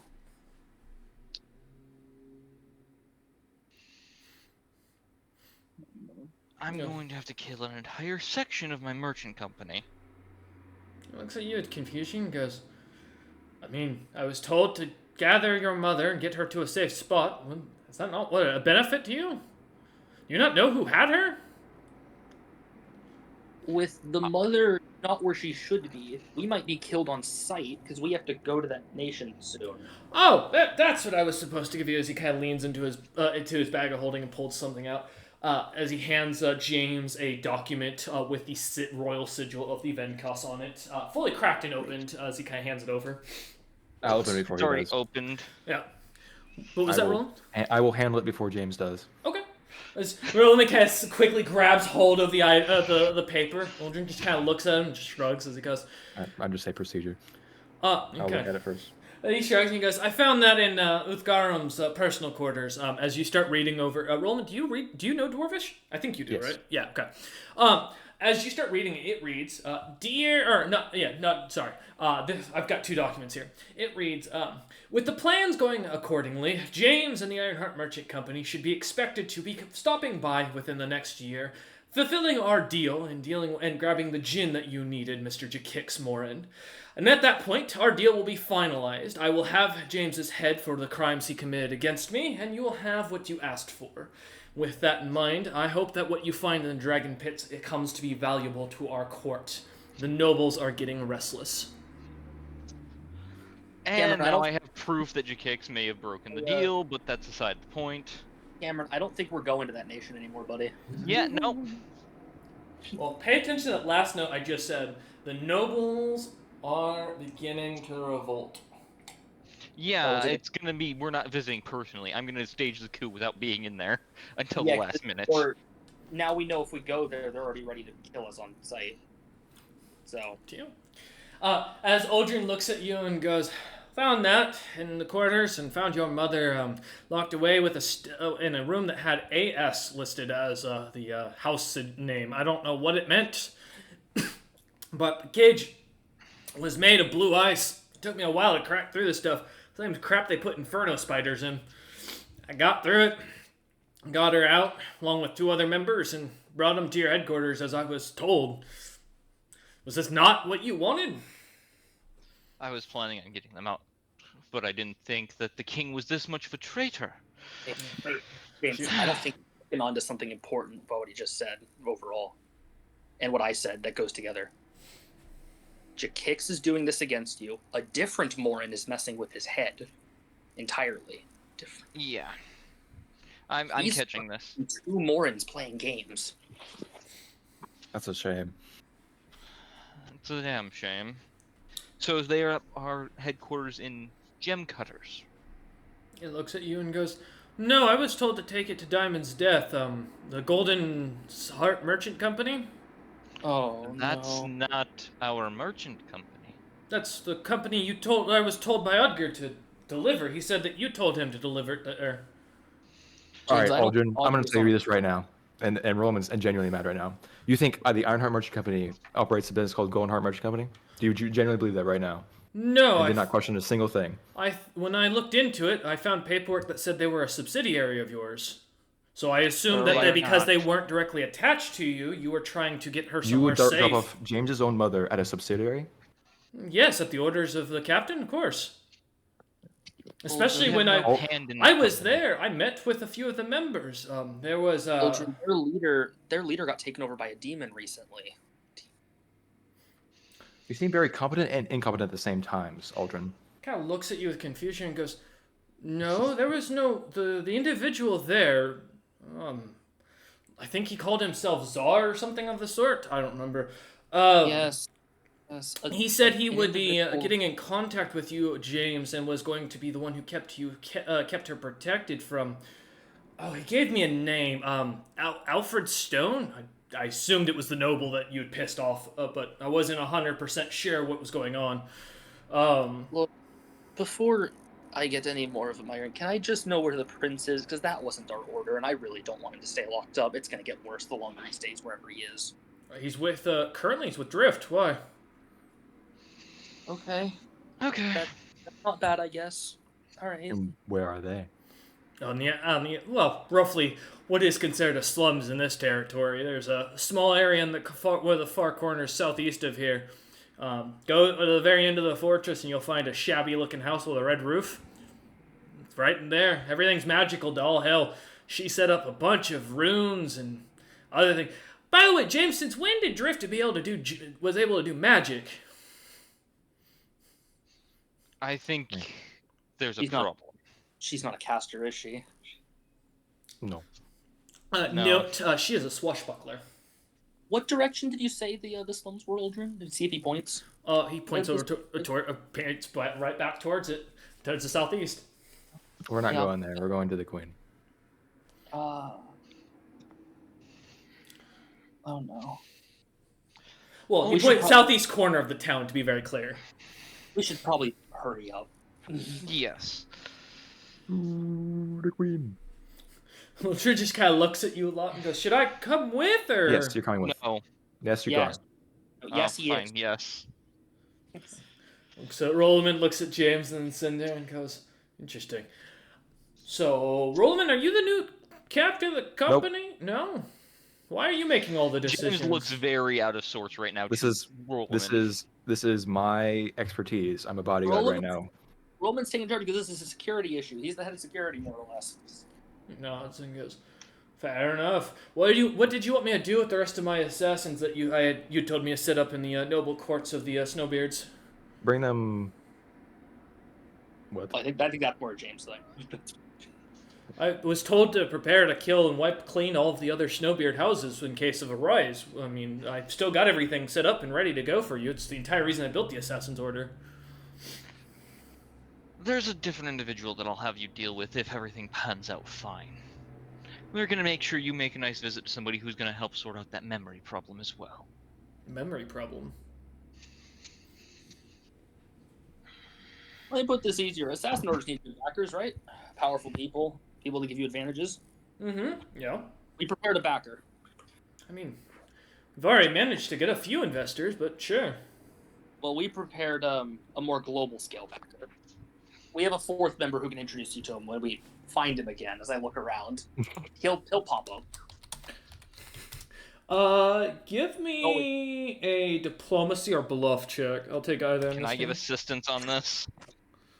Sure. How are you assisting? I'll be diplomatic. That's okay. That's not telling me how you're assisting. That's just telling me what you're rolling. I'll be agreeing that we have a better investor in mind. Okay. Let's see what you got. Yeah. Let's see. I will be using a class ability to get +4. Remember, it's still half, James.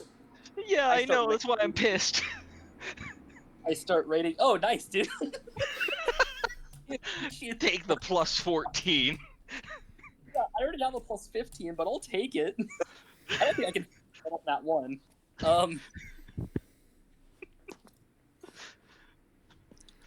My one net 20 for the session spent convincing this fucking able-bodied inept person. Aldrin. Cameron's plus. Aldrin just kind of looks you up and down and goes, "All right. Well, I mean, I can come along, or I can wait for you guys over in the warehouse, or sorry, the storehouse for it. Up to you lot." Come with us. And shrugs and goes, "Sure. Not like anyone can see me half the time, anyways."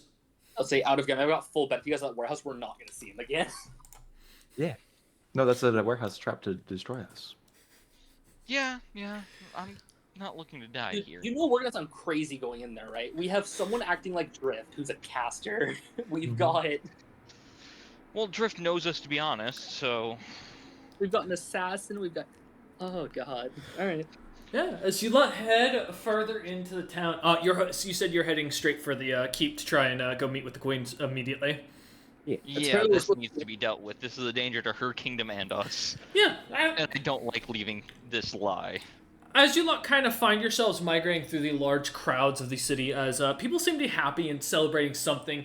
Lights seem to be kind of glittering everywhere, different colorations to kind of make it more fancy. The town itself seems to kind of start to come to life with singing as you lot kind of begin to walk through the streets. People just seem to be getting happier as the day goes on as you come upon the large building. The other side of the town, heading over a massive, what looks to be castle made out of dragon bones and leather. The fortress itself seems to be made with these strange stones that also seem to glow, each of them having their own runes, a like reddish glow to them each.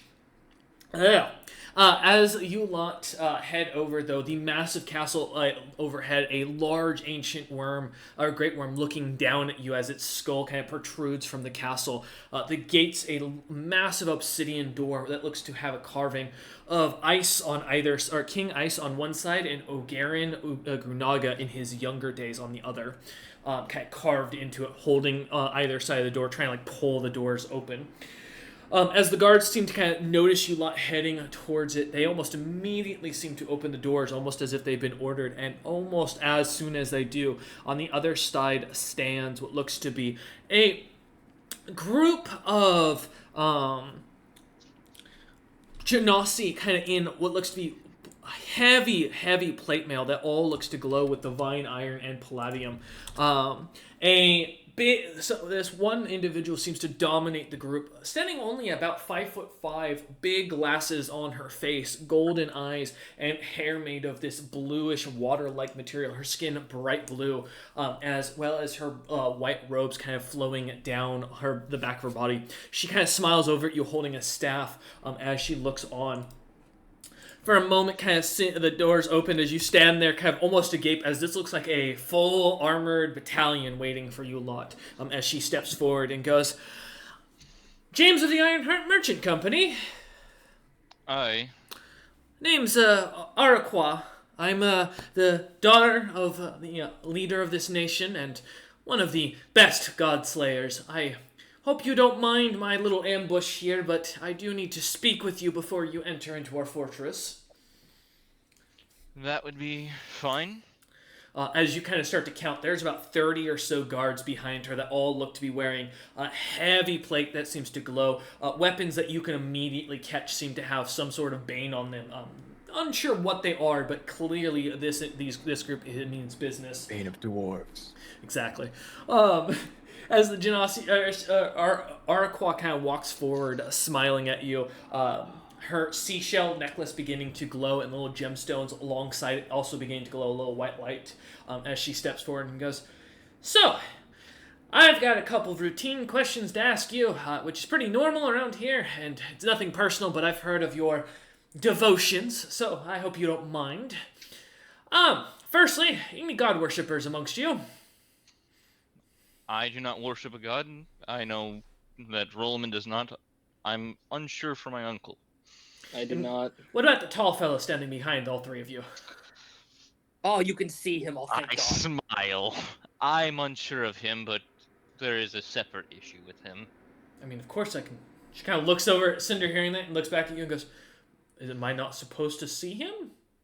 His boots are cursed to make people not be able to see him. I know, though he bought those boots in town. Your sister couldn't see him at all at the outer gates. Lexra's got the intelligence of a hog. She couldn't fight her way out of a paper bag unless you put her in the direction and gave her an axe already on fire. I assume their head of the guard is purely...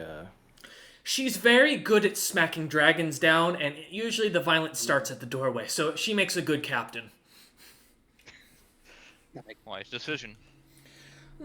She doesn't come much to the inner palace. That's my domain. As she smiles and pushes her glasses up slightly, and as her eyes flash a little bit of gold, as she looks at you and goes, Now, of course, I heard about the assassin thing. I hope your uncle isn't actually here to assassinate anyone. That'd be a poor choice of business."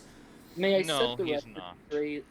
I said to Lady Lexra Princess that Lexra. there was Princess Lexra. Yes, my apologies. Every nation has different terms that I've never been here before. Common term, yeah.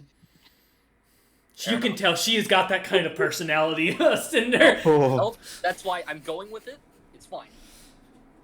I tried to tell Princess Lexra that someone who was mentally manipulated, who had the skills of an assassin, was breaking in. And when I tried to tell her, she kept just saying that I was the assassin. Yep, that sounds like my sister. She's a few balls short of a full game. It's not great. Once we watched her manage, though, to take down an elder dragon in a single blow. So, she has her positives. Also, amazing cook. You wouldn't believe it, but she's got some culinary talents that you would be shocked at. Oh, avoid the spicy food that she likes. I can imagine. She looks over at Uldren and goes, "So this is the would-be assassin," as Uldren looks nervous. His mind seems to have been messed with, and we don't have a way to fix it. Well, we can handle it one of two ways. I figure I've been told to pretty much either kill James or to lock him away if he was serving some god. No, nothing personal, sir. She looks down at James and gives him a nod. I understood that much about your culture. Hey, good to hear that you've actually read up on stuff. Drift told us you weren't very bright, so I was concerned you might make a fool of yourself. Damn. It's I've not. been and trying to act less the fool. where is Drift right now, might I ask? She's in her quarters. Last I had heard, she's staying. Her mother had her locked away for the time being after causing a little bit of an uproar. My mother's got the worst opinion of elves and just thinks they're nothing but inferior beings, and she has had nothing but poor things to say to Drift about that whole situation. God forbid the man who managed to actually get her knocked up. I really hope that person doesn't show up in town. My mother has just been angry. Ugh. Just Cool. We can go back to the assassin turning. thing now. She just kind of looks over at James and goes, "So, I figure we can either lock him away, or I can kill him on the spot. I don't know what powers he's got, but from what I can see, it looks to be something similar to an Illithid's power. So my guess is Lord Zebril has sent something here to cause harm, which, if that's the case, I know my mother would be happy to hear about that. Well, no, I do not believe this is a Zebral's doing. No, I have confirmation of kind of who did it. It's one of the many Morans running around.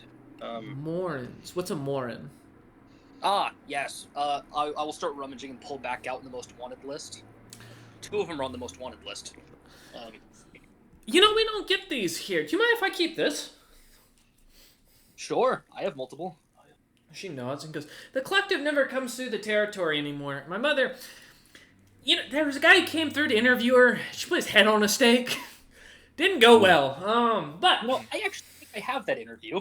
And she smiles at that and goes, "But, let me see." She looks over the list and goes, Kaijin more... "Oh, we know a Kaijin. He's a really good friend. He's a tea buddy of my mother's, actually. I wonder if it's the same guy." Jakix. I don't know that name. She kind of looks down the list and goes, Demon Eater. I've seen him. And the Cryptic Cabal. They were just through town. She kind of gives a slight smile at that. They tried to. Yes. As far as I know, there's more than 2. After all, there's another one named Ein and a few others. Yes, I've met Ein. She's a sweet gal. A little aggressive, though. I've heard she's sweet. I've also heard the sweetness was an act, so I haven't met her, though. Yeah, she's got a problem with her attitude. She gets angry real easy, a lot like my sister Lexra, to be honest. But a little bit more going on upstairs, it seems. No. But I one have, of those individuals. I have had the honor, I guess is the way to put it, to feel Lord Zebril's psionic level of strength. Whatever's affecting him is weaker. Well, but not much. Yes, I guess this comes to an issue then, because if you don't know who he belongs to and he's being affected by powers beyond, my mother's going to kill him the first sight she sees him. If I can see him, I know she can. We know someone who can fix it, but they're busy for now. They're most likely back on the ship still. Oh, well, if that's the case, and she snaps her fingers, and you see 2 shackles kind of immediately appear around him, as you recognize these are dimensional shackles.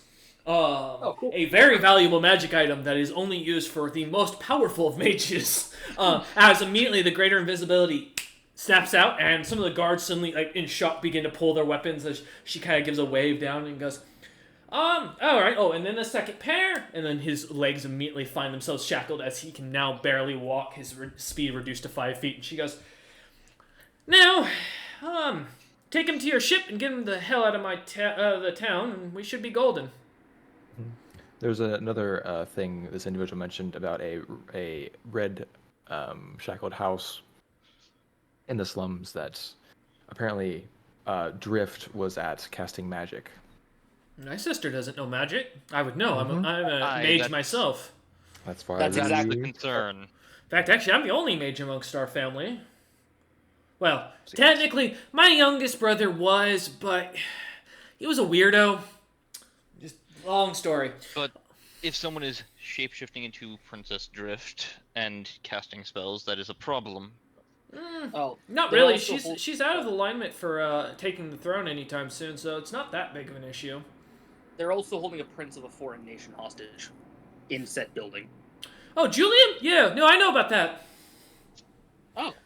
Yeah, no, Interesting. I sensed him as soon as he popped into. Oh, it's hard not to notice a noble. They're so capable and drowned in magic items. It'd be like it's like an adventurer walking into town. I could smell you three when you walk as soon as you walked up to the walls. It's easy. Well, that's good. That simplifies things. Well, my guess is that the building that he's in is trapped to high heavens.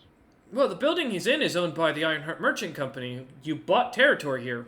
Oh, we don't own anything here. Yes, you This do. is the slow blink of what? You own 3 buildings here. In fact, you came through what 2 months ago. But let's see. You didn't meet with my mother. I saw you on the passing streets. It's the only reason I remember you. My We. lady, this is the first time that I've ever been to your territory. 2 months ago, we were still flying to the Stone Giant Kingdom. That's weird. I is swear I saw James because she kind of looks around, kind of like snaps her fingers towards one of the scribes as she kind of looks at him and goes, "Fetch me the business dealings of about 2 months ago. I want the whole everything for the month." And as the scribe kind of nods nervously and runs off, and she goes, "Why don't we step into my office for a minute before you meet with my mother? She won't mind, and if she gets pissed off, she'll blame me." Yes, of course. We That's never fine. hear before. I'm sure we also would appear different to you compared to then to now, correct? Well, there wasn't an elf. She looks at you, Rollman. No offense. I don't mean if it's an offensive term, but I feel I would have recognized an elf amongst the party, especially one that's become so prominent. I mean, you look like that golden statue everyone keeps buying. It looks like it's a generic elf. Wait, do not all elves look the same? No, they do not. They do not all look the same. Oh, my apologies. We don't get many of your kind here, so we only have the few books we have. As she like pulls out a little like scratchbook of it says like races, and as you look at the bottom year, it is 5,000 years old. Oh, And she pulls out and she shows like flips to a picture of a very primitive looking 4 foot tall hunched over elf working with some stone tools. And she goes, "Is this not what your race looks like still?" I have some modern species books if you like. Yes, I'm here. She kind of like guides you over towards a room, opening up the door. You see a luxurious office with what looks to be a bunch of chairs that are cushioned, trophies, metal weapons kind of hung up on the wall, a couple of dragon and giant heads kind of hung up and stuffed.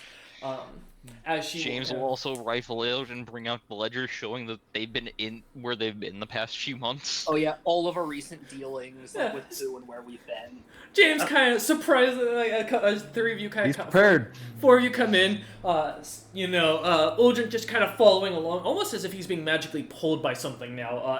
Every time James takes a step, Uldren seems to take a step forward as well. James, are you able to contact Nar in this instance? It might be necessary. I could summon him here, but I think that'd be a very bad idea. Oh, maybe don't summon a holy man in the middle of the That's city. true. Wait, Yeah, Nar-in-law? Yes. They're already in the town. They're actually they're in a meeting right now with one Quo, my sister.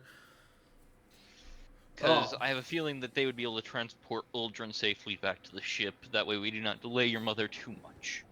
I can have a representative sent to Hydratheon later.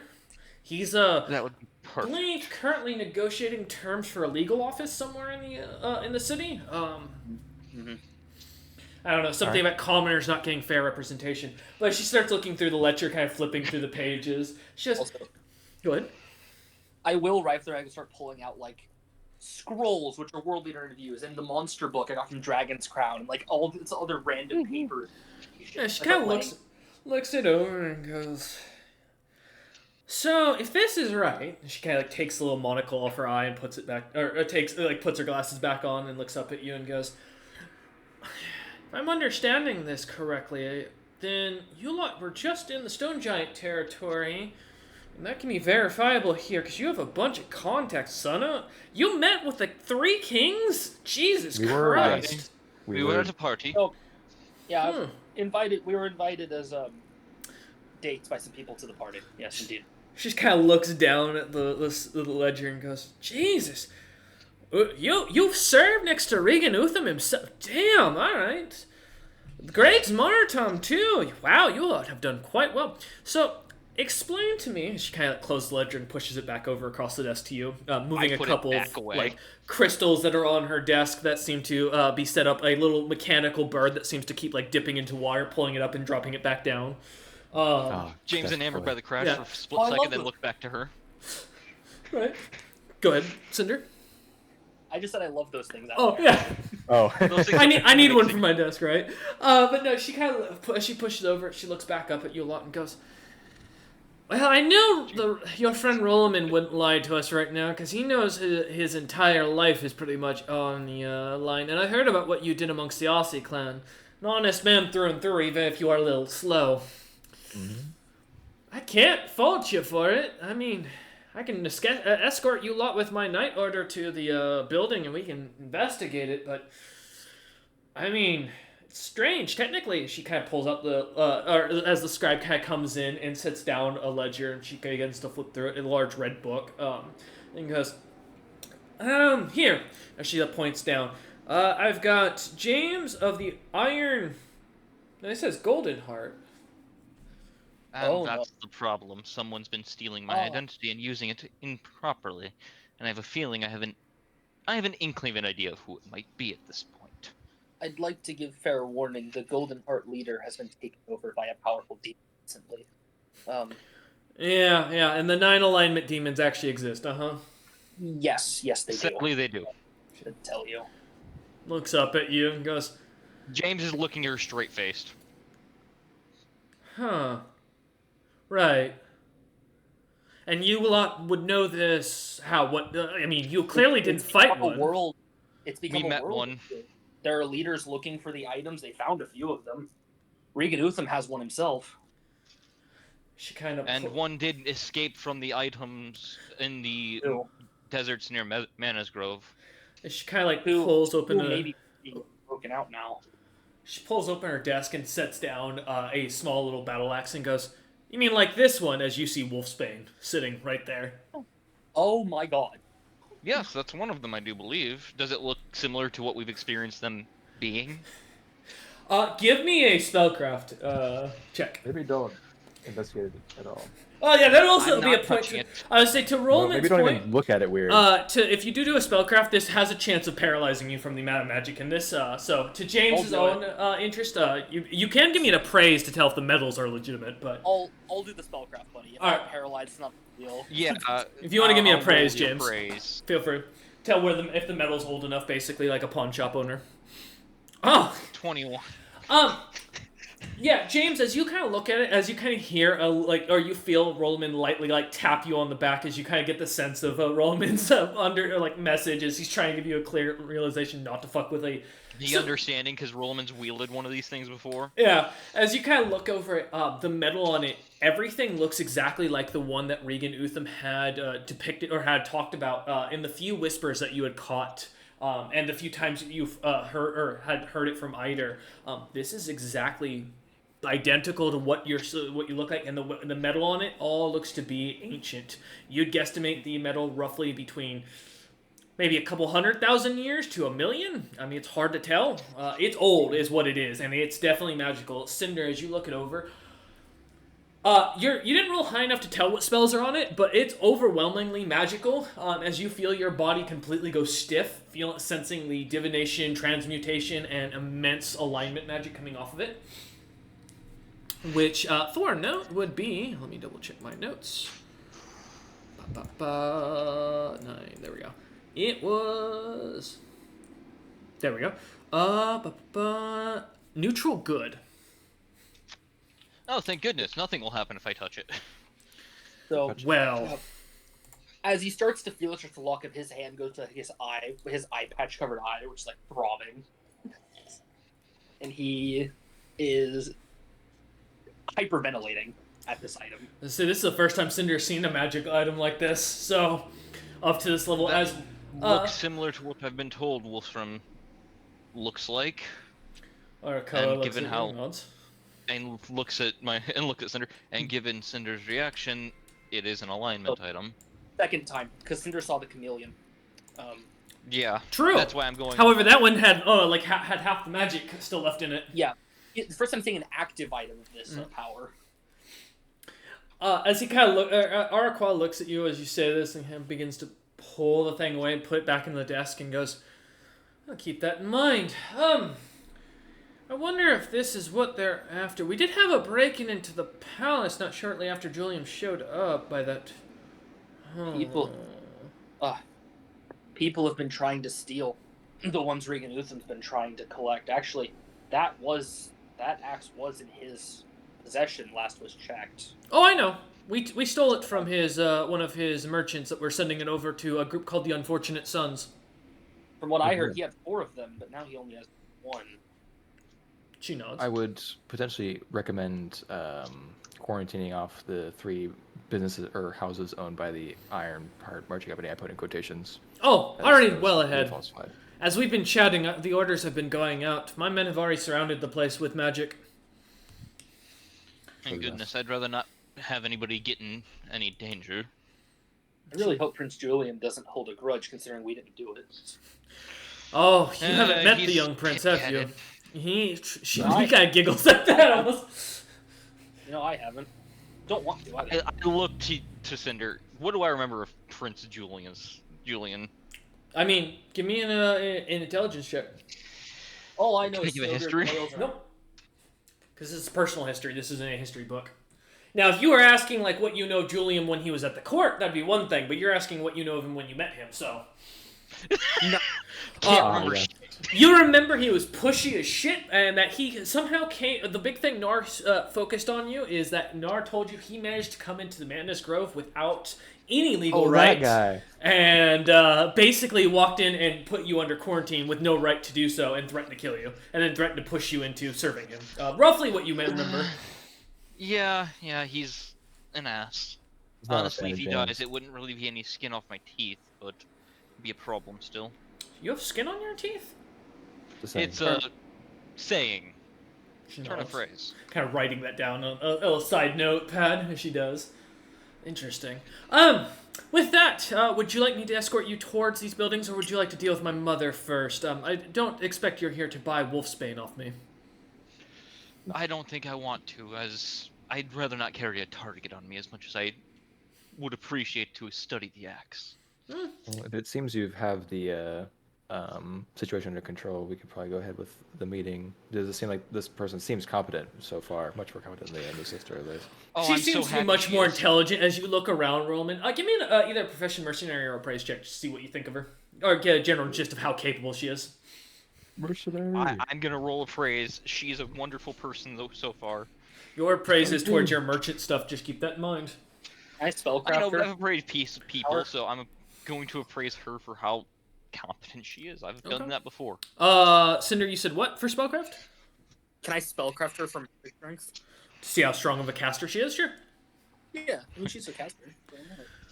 Alright. 17 and 18, and then a Oh, 21. you Perfect. skipped it. You should have got 19.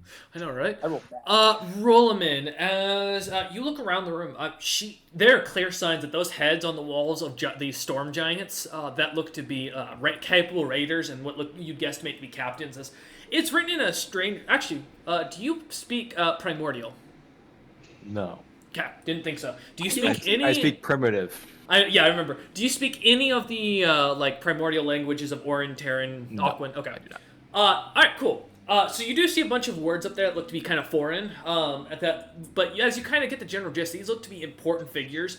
As well as you know, each of them seems to have Arqua's name at the bottom. I did hear you, Cinder, so don't worry.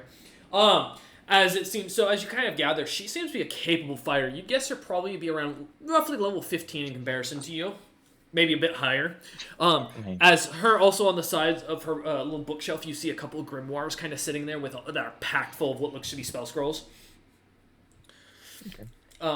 And then going down, James, as far as merchant capability, she has an eye for taste. Everything in here is valued probably at 100,000 plus in gold value. There is not a cheap item amongst her personal pieces.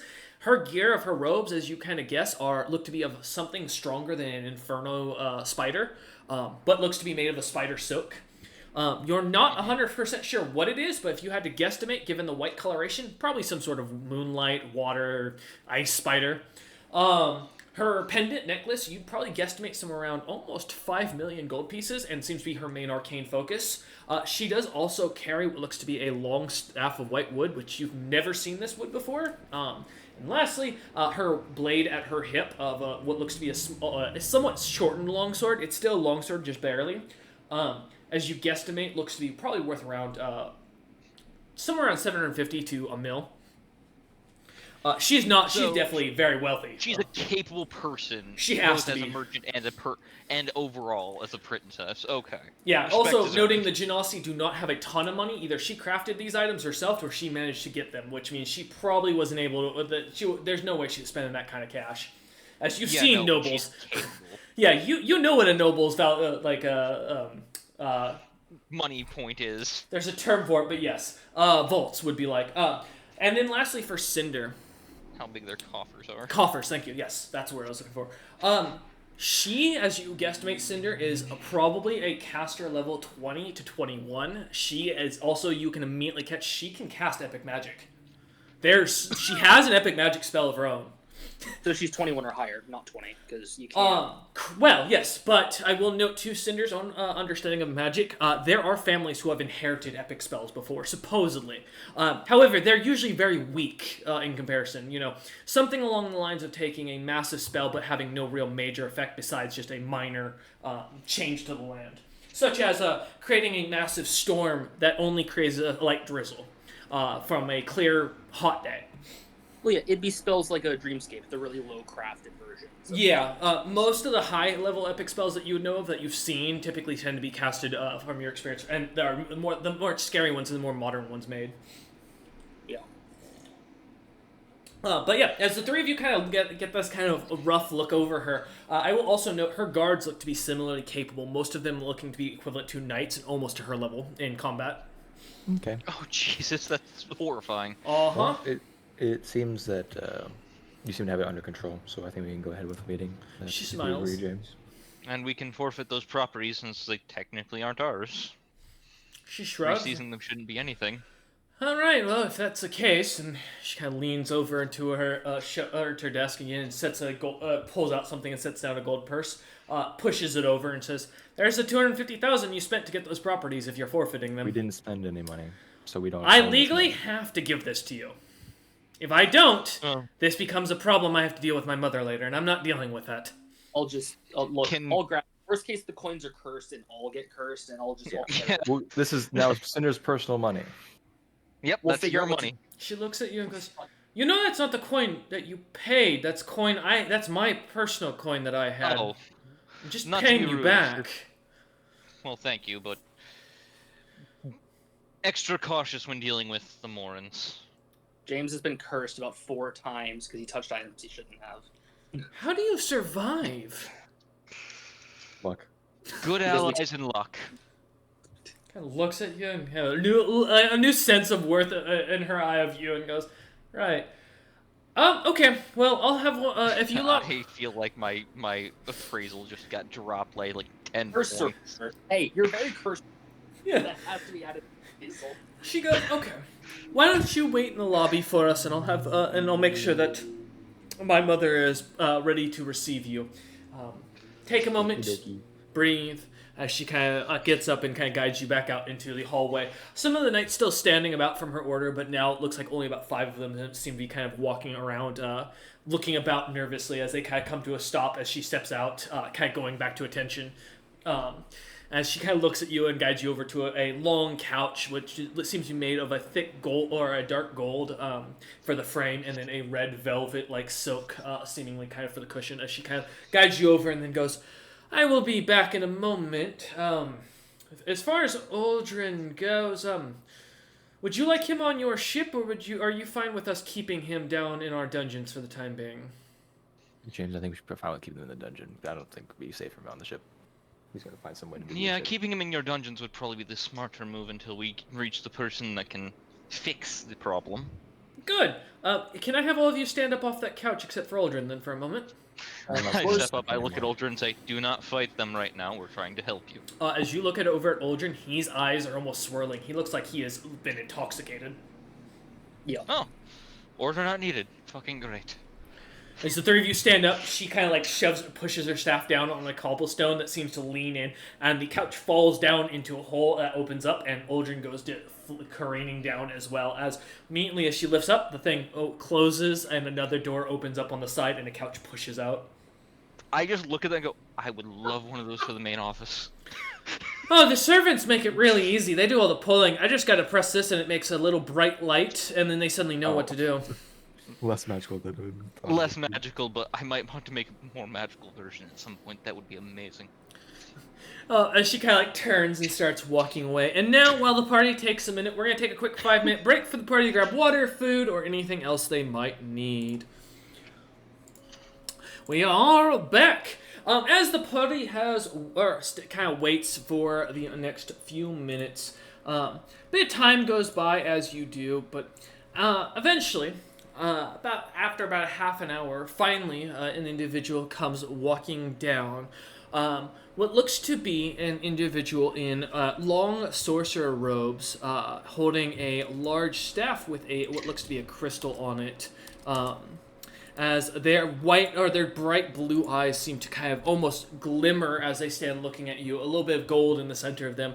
Their porcelain-like white skin and marble-like hair kind of catching your attention. As they kind of come walking... Huh? Oh god, she's got a rock throw. Uh-huh. She's amazing. Of course they were homemade bowls of ice. As she comes over, she immediately just looks at you lot and goes, James of the Ironheart Merchant Company and the rest of the Ironheart Merchant Company? As I'll stand and go, aye? She continues to speak in Dwarvish and goes, follow me. And turns and starts to walk as her long, kind of almost crystal-like robes seem to flow behind her, glimmering with every step. Which one is I do this? have a question. She did not introduce herself. I have general lore, don't I? You did. Oh, that's true. You would roughly guesstimate this individual to be the ground or earth genasi of the group, her name being Grendiki. Grendiki? Yes, I will post it, don't worry. Oh. There But- you go. Mm-hmm. As for my general question, what's the main language other than Primordial that we've heard? Like, Amongst town primordial. okay. Yep. Fucking The locals seem to speak different dialects of it that you kind of pick up as Aquan, Terran, Orin, and Ignis. One of the languages I don't speak. Yep. Fuck. As she continues kind of guiding you lot up these long stairs, kind of one staircase after another, not really saying anything as you guys go up floor after floor. Each floor seems to kind of look to open up into a large, almost like lobby-like room with a massive carpet, seemingly dominated on all sides of the walls. Looks to be doors that go off into somewhere. Most are closed. A few guards seem to be spotted here and there. Many of the corners seeming to have suits of armor, kind of just standing there with wielding what looks to be large, simple clubs, kind of in their hands. As you continue going up to the next staircase, seems to be almost exactly the same. A different colored carpet, a few plants here, but nothing else that catches your attention. Finally coming to the top floor, the doors, there seems to be a large, almost grandiose, dark wood door that kind of stands at the top of the stairway. As Grenke walks up to it and goes, now, keep quiet, and you will be announced to meet my mother, and hopefully you won't make a fool of yourselves. But if you do, I'll look forward to throwing you out. I give a nod in my head. As you give a nod, as you both give a nod, she walks over to the doors and begins to push on them as the sounds of grating metal on the wood seems to begin to kind of almost echo through the entirety of the tower. As the doors open, slowly being pushed aside, one kind of getting halfway through opening them, she seems to lean over into the right one, shove it a little bit awkwardly, and then lean to the left and shove it awkwardly. Kind of lightly dusts herself off as she gets herself standing in, readjusts her dress, and goes, I announce the Grand Ironheart Merchant Company and their owner, James, the Ironheart of the Ironheart clan. As you walk in and see an empty audience room, a single cushion that looks to be at floor level, kind of sitting at the other end, a long red carpet kind of leading up to it, and this impressive-looking golden genasi in bright gold armor, her hands seemingly glimmering and sparkling with rings and gems. A crown seems to be set off to the side of her, kind of sitting there on the ground, as well as what looks to be a plate of food in front of her with a glass of some sort of red wine kind of set on the floor. On the other side of the room, as you look, there are what looks to be statues and paintings and designs of Genasi slaying giants, slaying dragons, slaying creatures that you can't even begin to describe as you look about. Suits of armor, again, with no one inside, kind of standing every about 10 feet or so with a large club centered in their hands as they stand there watching. The armor seemingly a mix of what looks to be divine iron and adamantine. As immediately Primordial looks up, she seems to glare. Her deep brownish eyes, almost a rustic in coloration, seem to go right through you, James, as she locks eyes with you. For the first time in a while, James, this person actually you feel could actually kill you outright, and looks like she might actually do it. Could. That's not new. Might actually. A little nervous. As she kind of taking off her golden hood of her what looks to be a fancy gi of sorts, her name kind of designed into a symbol on it. As the hood kind of pulls back, her long golden hair flowing with silver tips that seem to glimmer in the little candles that are lit every couple of feet. Each of them seeming to increase in intensity to brighten the room as she does this. As Primordial looks up at you lot and goes, in common, goes, "Alright, what do you merchants want? And don't just stand at the doorway. Come on in and sit down. Gods." She snaps her fingers and a couple servants bring out 3 cushions and set them in front of her, about 5 feet in front of her, making it to the point, James, that you realize you're going to be within breathing space of this woman. I'm going to be within slapping range. I'm going to walk forward calmly. Oh, makes me feel better, Cameron, and it won't. Death range for her is as far as she can see. You died the moment. Range is terrifying me. You died the moment you walked in the room, or you opened the doors. But as you begin to walk forward, Roman and Cinder, are you following after James? Yeah. I walked forward at the same time he did. I'm just gonna silently walk forward and sit. I'm not gonna say a word. As the 3 of you kind of walk forward, Roman, are you also gonna sit down, or are you gonna stay standing? Out of curiosity. Would be rude to stand. She did bring out a cushion for all 3 of you. I will sit down. Okay. Yeah. As you kind of walk forward, kind of seeing James and Cinder sit down, seeing the cushion kind of also sitting down across your legs like them, Primordial looks up at you a lot and goes, "You want some food?" It's, as she kind of looks at it, down poking at the bowl. As you look at the bowl, what you see looks to be this almost half-shelled creature of some sort of large, almost horseshoe-like lobster. Filled with what looks to be crab legs sticking out of it, a thick barley-like stew, and some other bits of meat that seem to be kind of in there as she kind of takes one of the legs out and holds it up to you. Should have asked questions. Fuck. What was that, Cinder? What did you say? Is she holding it to a specific person, or She's just holding it in front of to James. Well, I will take it and say thank you. You don't have to thank me for food, you idiot. I'm offering you a meal so you know I'm not here to kill you. Just eat the crab. Ugh. Alright. So, I'm told as she, takes another crab leg and tears it open and starts chewing, pulling out a chunk of the meat, almost snapping it immediately, and, a big piece of meat in her mouth as she chews juice kind of running down her lip and goes, "So, which one of you unlucky bastards decided to try and become a prince?" I can't sell Rollman out, I'll get killed. I will clear my throat and be like, I never intended or want to become a prince. Ah, bashful. Drift always did have a soft spot for kind and soft-spoken individuals, but you look like you actually seen some battles. Might be able to actually take on a dragon or two. I'm impressed. She could have done worse, could have done better. That's not a compliment, young man. She kind of looks you up and down and goes, "So," takes another tear out of the crab leg and goes, "Should I kill you, or do you have an excuse on why I should not, throw you into a pit of lava and watch see if you burn?" Well, for one, I prefer living. Most people do. Yes. As that's servants not kind of drop some crab in front of you. I'll eat some. James is slowly chewing on his crab leg.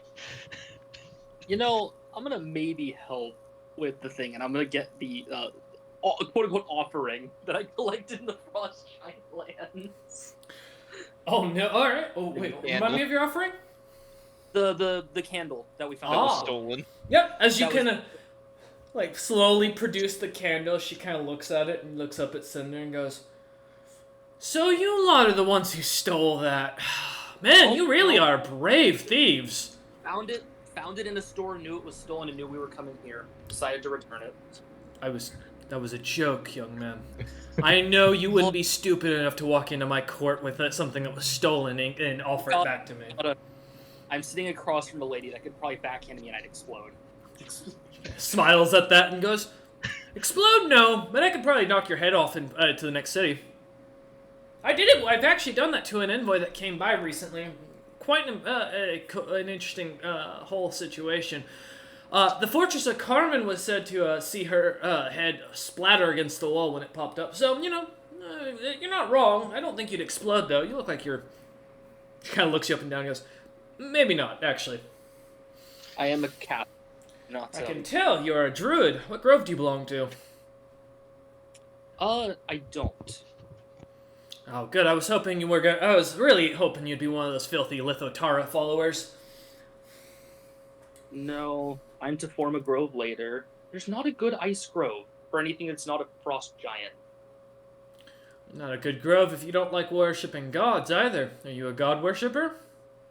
No, Then why I is just your didn't want eye giving me signs that something's wrong, that you have a powerful being that you're tied to? it came with being stuck in the dragon pits. Everyone asks. Well, everyone in these territories is pretty sensitive to divination and magical auras, and yours is giving off basically screams capable of wolfsbane. So I'd guess, that's just a rough guess. She kind of eyes James, again looking over towards him, almost locking eyes with him. Goes, "You lot came across one of the 9 alignment demons in near Manda's Grove, got yourself screwed all into it, and the next thing you know, suddenly your Uncle Cinder's got powers beyond what he had." Well, he wasn't with us at the time, actually. We found him after. Mm-hmm. And you know I why was you stuck- did? She looks over at Cinder. I was stuck in the dragon pits, and as I was escaping, I was claimed. It's not a god, but I can't really do anything about it. But it's kind of just stuck in my eye now, and I feel like odds are if I remove my eye, worse will probably happen. It'll claim something else. It'll claim your heart before too long.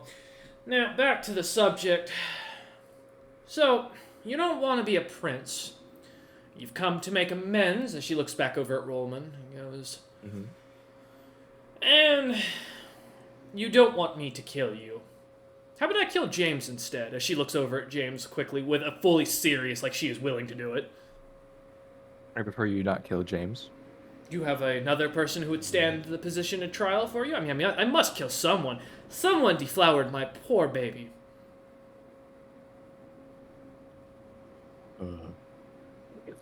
Is this an ultimatum? Is there no other way you can be satisfied? You asking to satisfy me like you did my daughter? No, I'm not so crude. Good. You've got brains then. How could I be satisfied? I guess you could prove you're actually worth my time and investment in making sure that the offspring would be worthwhile, because otherwise my daughter's going to be seeing death as well. So how about this? I'll give you a couple of jobs. You'll probably die. If you survive, I let you live and I let the child live. Should you fail, well, I guess you'll die anyways, and that solves all my problems. I'll wipe out the rest of the Ironheart merchant company that existed and anything that belonged to your bloodline. I think that's a fair trade. You'll be dead, you wouldn't know. I have an offer. You wish to see Urkevodi through questing or some other medium. I have prepared a gift that might meet that, if you would wish to see it. She looks at you and goes, "You're going to beat the candle? Alright. You know what? I would be lying if I didn't say I was curious. You don't get many adventurers coming around knocking up princesses and such. So, sure, what performance could solve a woman, her mother's heart? Re-sew it back together when it's been broken. I mean, she was my baby, well, besides my youngest, but he is a level in his own. A dance of war and blades. I give us work. Are you challenging me to a fight? No. No. If would that's what if you're going to prove your capabilities Simply a display of ability. by yourself, Against a test dummy. that sounds no fun. I'd rather you use it against something that can actually, put up a fight, something to entertain us. Tell you what. I would believe the dance itself is entertaining, Your Majesty. Kind of looks at you for a second and goes, "It It's may." not a simple thing. Unless you've got some grand arts. The only individual I've ever seen that had combat arts beautiful enough to really seduce my court was some old orc fella, or sorry, troll fella. He came through, I don't know, 100 years ago. Good cook, capable warrior. I doubt you're anywhere of his ability, because he used to be able to fight me one-on-one. Are you saying you're to his level of ability for entertainment? I just look down. No, but I can offer an imitation of it. Kind of nods at that and goes, "Well, I'd be lying if I didn't say I was curious. I mean, at the very least, a man willing to put his life on the line for a art that he wants to perform must be worth seeing." She looks over at James and Cinder, kind of like almost expecting a reaction. I'll look to Roll and go, he has been practicing it for a good while now. Dude, Cinder looks like if he pull out a pipe, probably would. What'd you say? James looks ready to shit bricks. Cinder probably looks similar. Cinder, would you say? Sorry, Cinder? I'd say if Cinder had a pipe, he's relaxed and laid back enough as he can on the cushion that if he had a pipe, he'd probably start smoking it. That's very visible. Yes. She just kind of looks at the three and goes, "Interesting. Well, tell you what, if it doesn't entertain me, I'll take." She looks over at Cinder. His hands. I'll just lay wait, did she say hands or hand? Hands. I gotta make sure. Both hands. I just place my hands on the floor, like they're ready to be cut off, and I just sit there. She looks over at Roland. Is it? Huh? I shall. I know how to craft new hands. This is good. All right. Rollaman, give me. I'll describe what I'm doing Yeah. before any rolls, if that's okay. Yeah, feel free. Can I ask for a test dummy to hit something at the end of it? She kind of nods at that, and one of the servants nervously sets out what looks to be a rough wooden dummy in the center of the court. Okay. All right. I will stand up. I will take out. Nope. Don't assist me. I will take out the full blade and hold it in one hand for the moment. Mm-hmm. Only that. And then I will begin. My name. I will look to the queen, and very stoically. My name is Rolman Guntos. Throughout my travels, I seek challenge and triumph. I have honed my art for many years and thought myself adequate. Prestigious even. But last year, I laid witness to a display of mastery I strive to one day meet. I have been humbled and open to the heights that lie in the mastery of the sword. What I show you today is a mere imitation of what I saw that night. And I will don the armor that I wear, using the ring. Mm-hmm. And then I will begin. I will begin first with all these attacks will not be.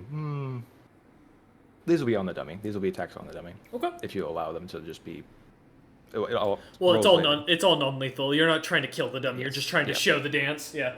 Yes. So this is going to last a full minute. Okay. So the first round begins. It starts slow, then ramps up in tempo if there was a song to it. Mm-hmm. We can first was just one-handed single attacks against the dummy for 1 round. Okay. The second round is the same, but then I'm using the Belt of Battle to double it with a single attack. So 2 per round actions basically, so 4 attacks. And then after that, next round I will have the Kamas appear in my offhand, and I'll start dual wielding Okay. for a round. And then after that, I will activate my Barbarian ability, Ferocity, which will increase my Dex and Strength. So I start moving a bit faster, still dual wielding. Do that for 2 rounds. Then, with the most recent level up, I will do this. I will Dervish Dance, which Okay. allows me to move and still do a full attack. So I start moving around, attacking the dummy from all sides for another 4 rounds. And at the very end, I will drop the Kamas, 2-hand the full blade, and deliver the final strike, which will do the, if I succeed, the maneuver. Okay. The divine punishment. Yes, the great divine punishment. Okay. With that in mind, let's do a base attack doubled, and then the dance check, because I think that'll cover pretty much your 3, and then a perform check. If you have I think you have perform, correct? I have dance. Yeah. Dance is So perform. so the dance would be the last bit of it, and then let's say let's do a 4th attack just to see if that final blow really hits. So 3 attacks and a dance roll. 3 attacks and a dance. Yep. First one is base, second one's doubled, and then the third one would be with all your bonuses, and then the last one would be your final blow. Yes. All right. So base.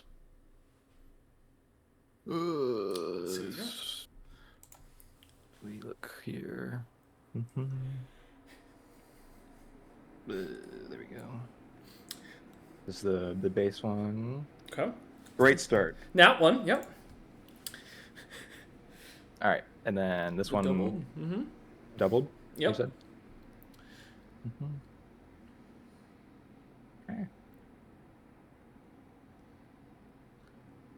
So it should be like a 34, I think, plus 34. Yeah, plus 34. Okay. 49. And then you said a dance check or something? Yeah, that's it. Yep. And then the last one would be with all of your bonuses for the base attack. Okay. That'll be less than the doubled one, unless you Yes. mean doubled as well. Nope. Okay. Yep. DC's lower for it. Don't worry. Okay. Yep. Dance. I'm not a cruel DM. I range my DC's like a decent human being. Be horrible. Imagine trying to have to get a 40 plus to get every DC on this situation. 24 for the 24. dance. Okay. Nice. And then one last one with all of your bonuses that you're going to apply onto this thing. Yes. Not many bonuses to add to it. No, I figured as much. I thought you might have some extra stuff just in case. Do I benefit from rolling high on this, or am I just succeeding a baseline? Your goal is to I'm succeed, but the higher you roll, the more beautiful it will be. Okay. I was just seeing if I wanted to take a 10 on it or not. I think that's bad. Yeah. Go. 35. Okay. As Rolliman begins to almost circle around this dummy beautifully, almost as if the room is flowing with him. No movement wasted, no action seemingly out of place. His feet perfectly stepping in order with a almost unheard beat as you all watch. Gold light begin to glow off of the strikes as they hit the dummy from Rolliman's attacks as he moves around it. Finally, as he does a full circle around the thing, coming back to its face, the final blow slamming into the dummy as it does, and the thing immediately glowing almost intensely this bright gold as both James and Cinder, you sense a caster level come off of Rolliman of 19 as the dummy begins to glimmer and then completely turns to solid gold. And as I'm just staring at this now.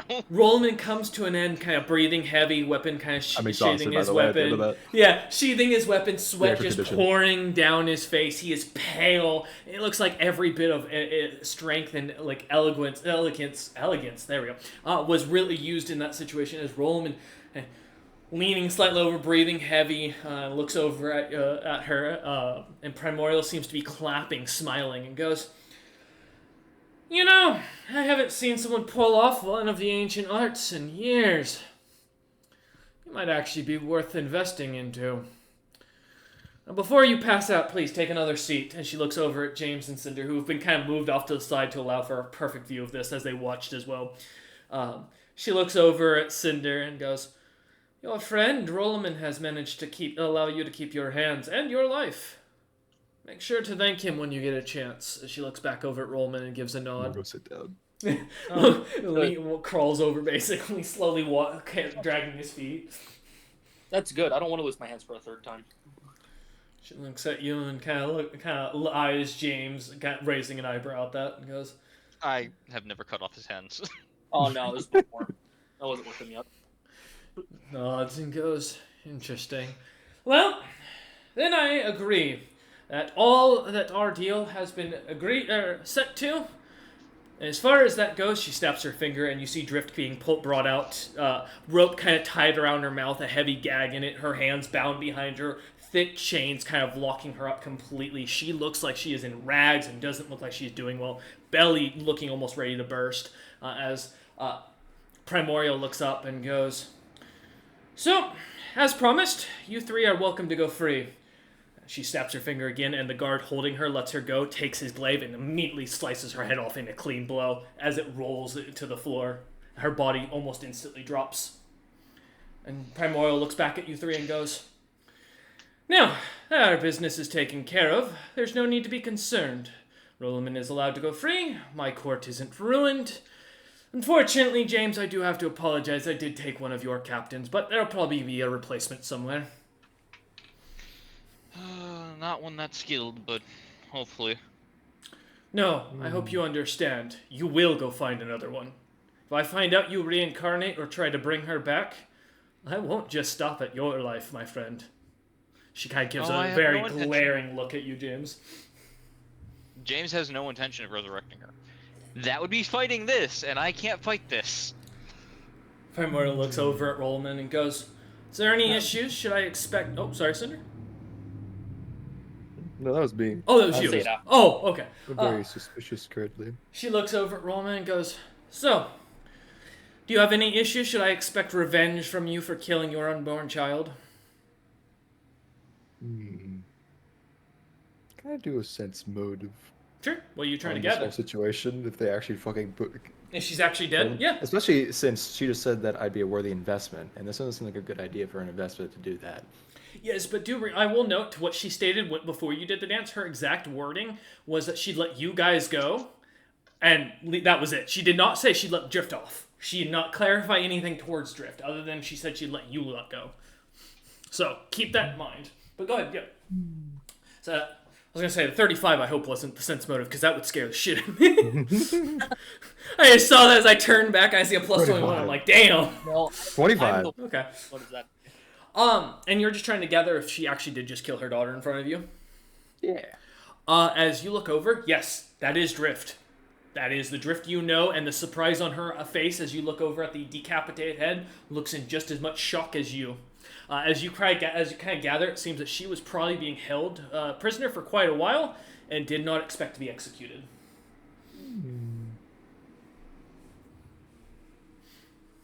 Look out of the corner of my eye. Any weird shit? Well...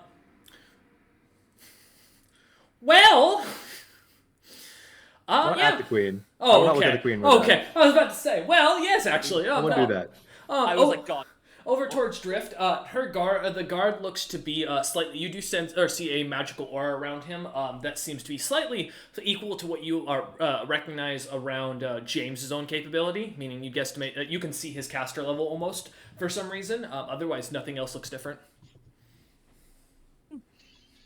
I'll just look at the queen and be like, I will not seek revenge. No? Good. Anything you state in these halls is kept as a contract. If you decide to go against it, I'll be let known of your location for that. As you see, she smiles at that at you. Goes, a little precaution always helps with these situations. Now, we've dealt with the sticky business. She looks over at the decapitated head and goes, I think we can be on to better business. I hear you lot are not responsible for the whole situation with the snowbeards in my lands. Which is good. I'm happy I didn't have to kill you, because I won't lie, that was my expectation, was to take your head today. But with that in mind, I would like to ask, do you have any idea who this might be that's involved, as well as what the hell your prisoner is doing in my territory? This Oh, Aldrin fella. I can probably explain that better than these two could. She looks over. A group called the Morans have been messing with a lot of nations. Although I don't know which Moran it is that's doing this. It's not one that I've heard of before. It's not any of the three that I've seen or read about. Oh, nods. Weird. This one seems to have psionic capabilities. So he works for Zebril. I wish. Be a lot simpler if that was the case. Well, the way I see it, is there's only two options. That means there's only two choices. Either Zebril knows, or he doesn't, and we need to be concerned if he doesn't. Well, I believe Zebril has, it was years ago, declared war on all Morans. He kind of got annoyed by one in his own hive, supposedly. Someone was willing and daring enough to walk into an Illithid hive? Walked into his hive and killed two of his men, supposedly, without being caught. Now there's a creature that's stronger than a god. She kind of like laughs at that. She takes a bite out of a crab leg. Goes, He's one of the weakest, supposedly, of the Morans running around. interesting. Sounds a lot like the younger brother of one of my friends. I wonder if if they're related. It's no concern of yours. Tell me more about this situation, then. What are you planning to do with the whole Snowbeards, and why are they in my territory? I believe I can answer that as I'll look to Cinder, making Go sure ahead. he's done talking. Yeah. I'm planning a bloodless coup to deal with the current king of the Snowbeards, as he's not exactly sane. Who is these days, as she looks back at her decapitated daughter's head as it's still sitting there? Well, I mean, he's supposedly being pulled at the strings by Jakix. I don't even know if his mind is his own at this point. I'd be surprised if it was. Jakix is in the dragon pits. He's a prisoner. And he ain't getting out of there. You know, I've heard from about, a couple world leaders are near, don't believe it. Yeah, well, they shouldn't. He's actually been seen in about 5 different locations at once at one point. Kind of like raises an eyebrow at that and goes, really? Interesting. Yeah. One vanishes and another shows. They all look slightly different. Some are a little taller, some are a little fatter. They're all just a little different from each other. She kind of takes a drink of her wine and goes, aren't the Morans famous for that? Changing their shape or something of the sort? Yes. But if they're seen in completely different places at the same exact time, they look slightly different. Jakix is weird among the other Morans. The others haven't seemingly done that before. They've never been spotted in multiple places at once. She nods at that. Interesting. Well, keep that in mind. So, this Jakix fella has something to do with bringing the second brother of, or the main brother of the king. Probably related to at least. It's either him or one of his siblings.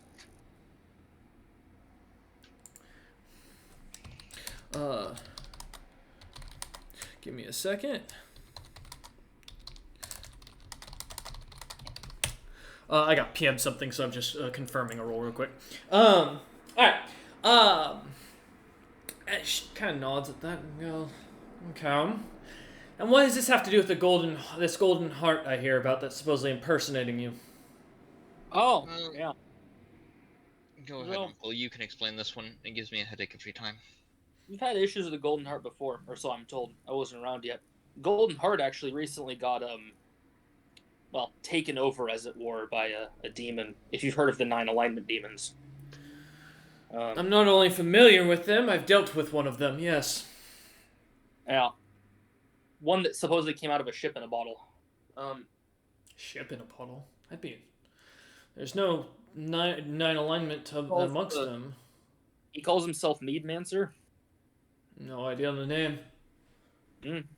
Don't know much about him. He's on the most wanted list, though. He's basically turned that company into his own personal pirate lord setup. Kind of nods at that. Yeah.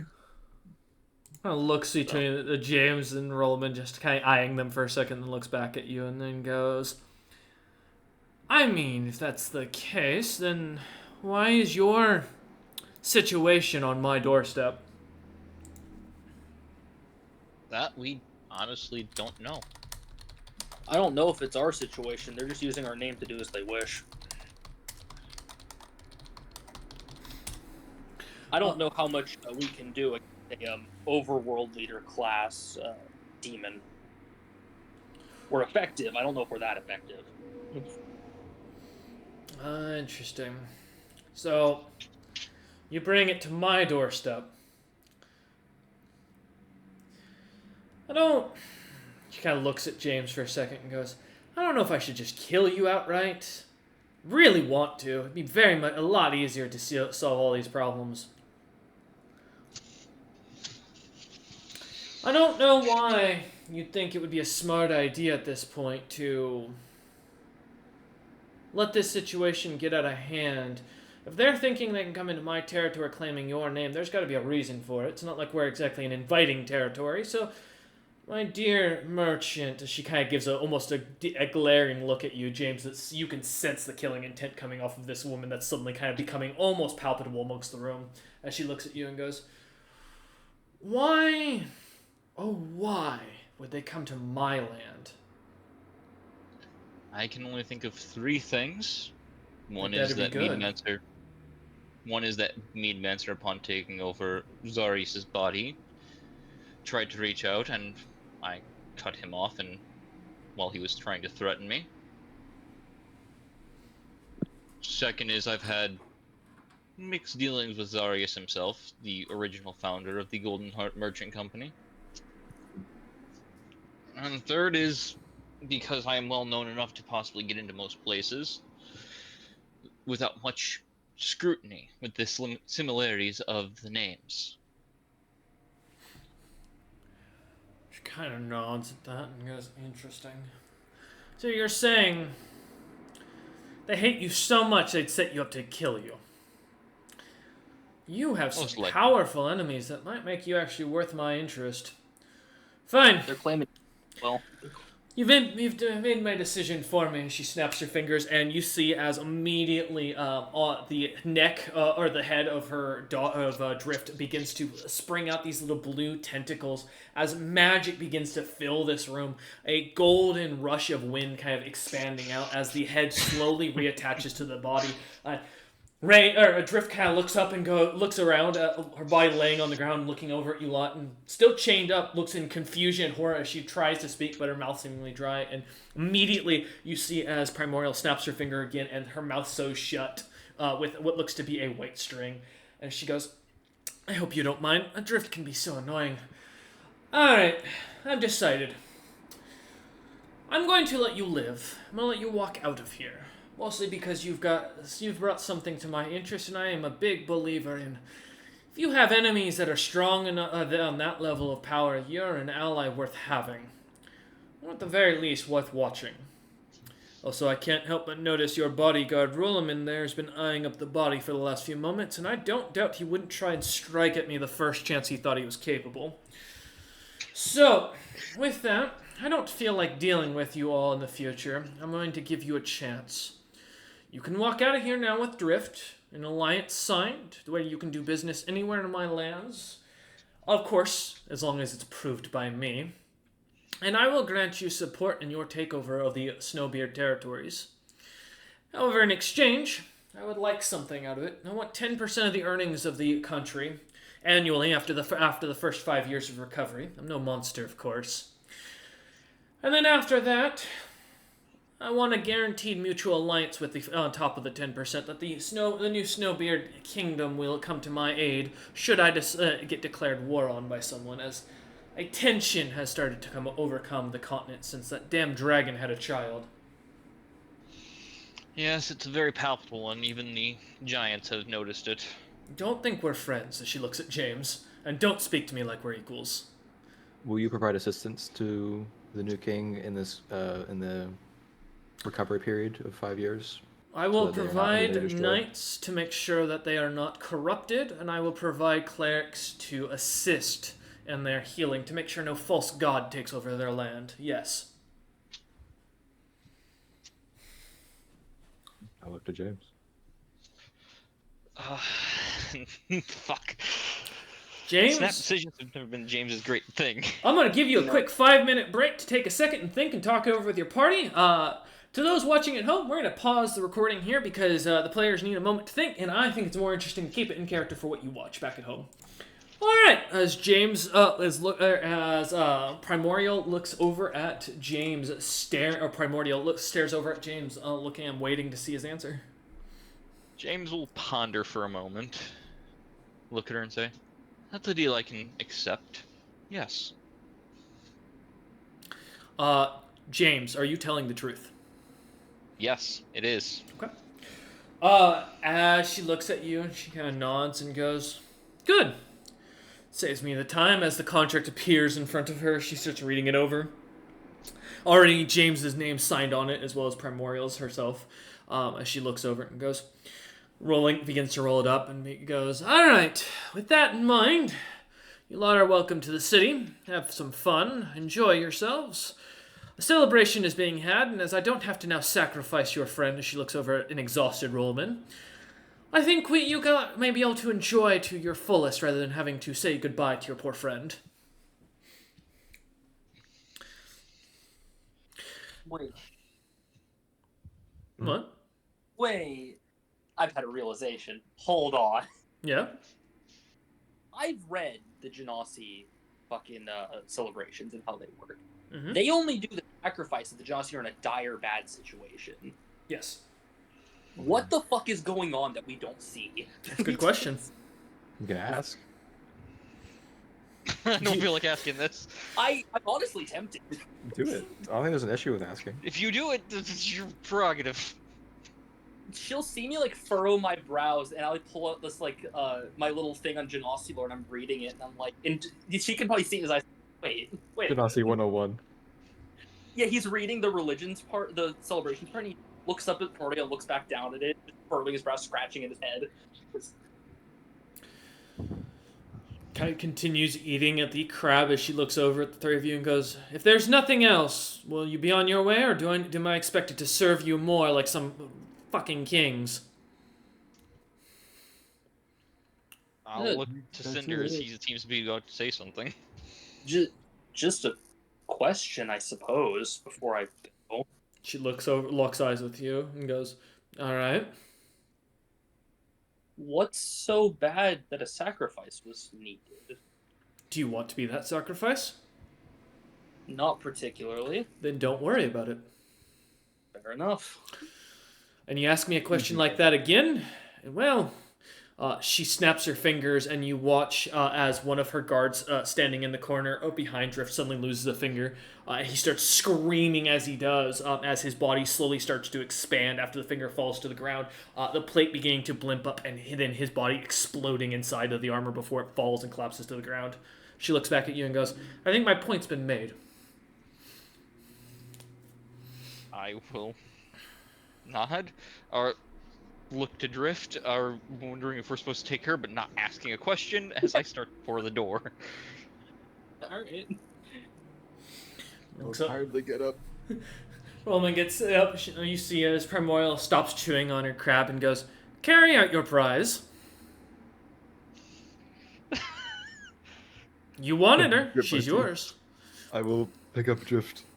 Give me a strength check with disadvantage here. So Hold on, mine let's is. see. Well, I have to see what exact exhaustion gives you real quick. Oh, I think it's like let me check. I know you can't run. You can do a strength check. It's just I think it's like halved or something like that. Exhaustion. -6 penalty to strength and dexterity. Whew. Okay. Yeah. As I go to pick up Drift, I will use the maneuver Ironheart Surge, and my exhaustion will go away. Okay. And then I'll pick him up. All right. I Give me a strength check. Let's see if you can. I got this. You got this, Roman. 13. She's managing to barely hit the one above the DC as you kind of struggle to the exhaustion kind of getting out as you take a deep breath in and kind of really getting yourself ready, and then look down, kind of lean down to pick her up. A little bit of color back to your cheek, the sweat kind of finally stopping, and as you go to lift her, she's not light, but you manage to pick her up just enough to keep it looking like you're capable. It's Primordial kind of gives a nod as you start to follow after James and Cinder. Fucking get out of here. Fucking run for it. No, what running? What the hell? Skedaddle, skedoodle, we're leaving. As the three of you, Castle. or as the four of you kind of head to the doors, immediately as you see Grenke kind of standing at the door, she seems to close it behind you as you walk out into the stairway. You hear her kind of turn, or immediately the sounds of the stone kind of cracking on stone, as she looks at you three or four running down, kind of heading down the stairs at a decent pace, and goes, "I thought I'd be cleaning up a mess today." Roman cannot speak right now. He is Red-faced, Hitting- rushing, hitting. yep, moving down. Yeah, as the four of you head down one the step stairs. after another. Yep. Heading down as you go, getting to the bottom, you see a couple of the Genasi kind of watching you as you pass by. But as you head out the door, you see a little Genasi kid. What looks like a brownish light skin, two little pointed ears, and bright red eyes, as he looks to be a Earth Genasi, come running up after you as you're carrying Drift. And the kid looks up at Drift and goes, "Mommy!" as it shouts out. A child. Roland's worst enemy, a child. The kid looks up at Roman and goes, "Why are you taking my mother?" Does Drift still have can't talk or whatever? Drift is unconscious. Oh. As you look down, Roman, she is completely out cold. How bad is her condition looking? I have to ask. Give me a at heal this check. point. This is one reason why I put ranks into that. Oh. You know, I think most of the time when you say something like that, you roll badly. Not bad. She is alive. She is on 1 HP. She is also currently exhausted and fatigued. She just needs rest. Thank goodness. As the kid looks up at Is Roman, this kid kind in of the like, palace, or are they? yes, you guys are just down at the very bottom of the palace at this point, like looking So towards the outside doors. the house? No, still inside. Oh, okay. Yep. Still in the lobby you were in earlier, where the couch fell out from under Uldren. Is there any other Genasi around? There's a couple of guards in full armor, but they are standing at attention and not seemingly moving. Who is this child? I look at one of them. The guard looks at you and looks over, and then puts his finger up to his mouth as if a shushing motion, and then goes back to they're like- standing at attention. man. They're like birds. You don't talk to them. I assumed, but I gotta ask. What's your name, kid? As I'm struggling to get the words out. He looks up. My name's Mineral. What's yours? Roman. Why do you have my Nice mother to meet under you. your arm? Wait, Rolaman? My dad's named what I said. Rolaman. Oh. Look between Drift, Rollman, and Child. Look at Rollman. Wait, you have a kid? I don't know, man.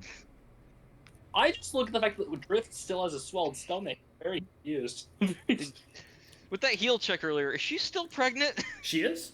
I will also note this child looks to be roughly a little younger than a year old, even though he's up walking and talking, which for Genasi is pretty normal. They're very quick to move and get to become quite intelligent quickly, as their species, known for hunting gods, kind of has to. Mm-hmm. I never met Do you this want child me- in my life. Nope. Yeah, timeline checks out.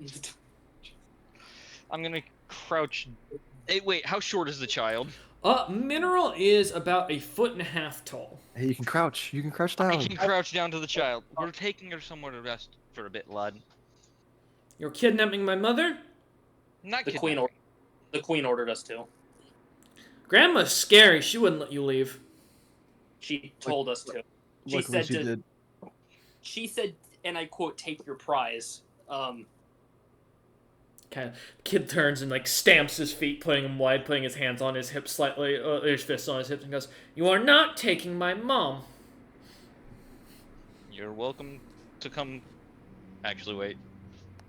I don't know if you should tell who's essentially a prince he's welcome to come along. Yeah. Yeah, that's a problem, and that's why I stopped. James getting flashbacks to Pierre. Wait. Fucking. Hold up a second. Well, I believe we're at an impasse then, Mineral. He looks up at you. His eyes get that very glare of his grandmother very clearly in them. His somewhat Earth Genasi-like look to him of a tan, dirtish color, or a dark brown to tannish, dirtish color on his skin seems kind of to look a little bit like you, Roman. But I mean, he's very Genasi. It's hard to tell.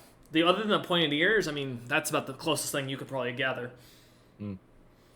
But as Mineral looks up and glares at you, he continues and goes, "No, put Mom down."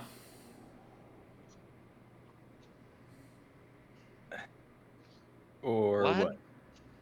As he pulls out a small knife from his my from a gosh, belt he's and got looks a up and full holds it knife. with 2 hands in front of him. You got guts, kid. He gives you a glare and goes, "Put her down."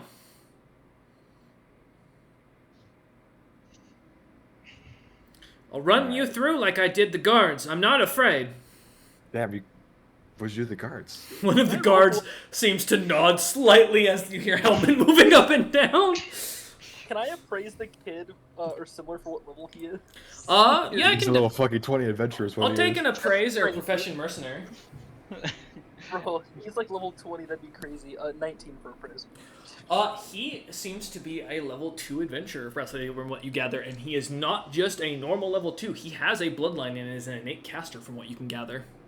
Christ, he's already level 2. Oh god. Look, your mommy is very injured. We're going to try and help her. Give me a diplomacy check.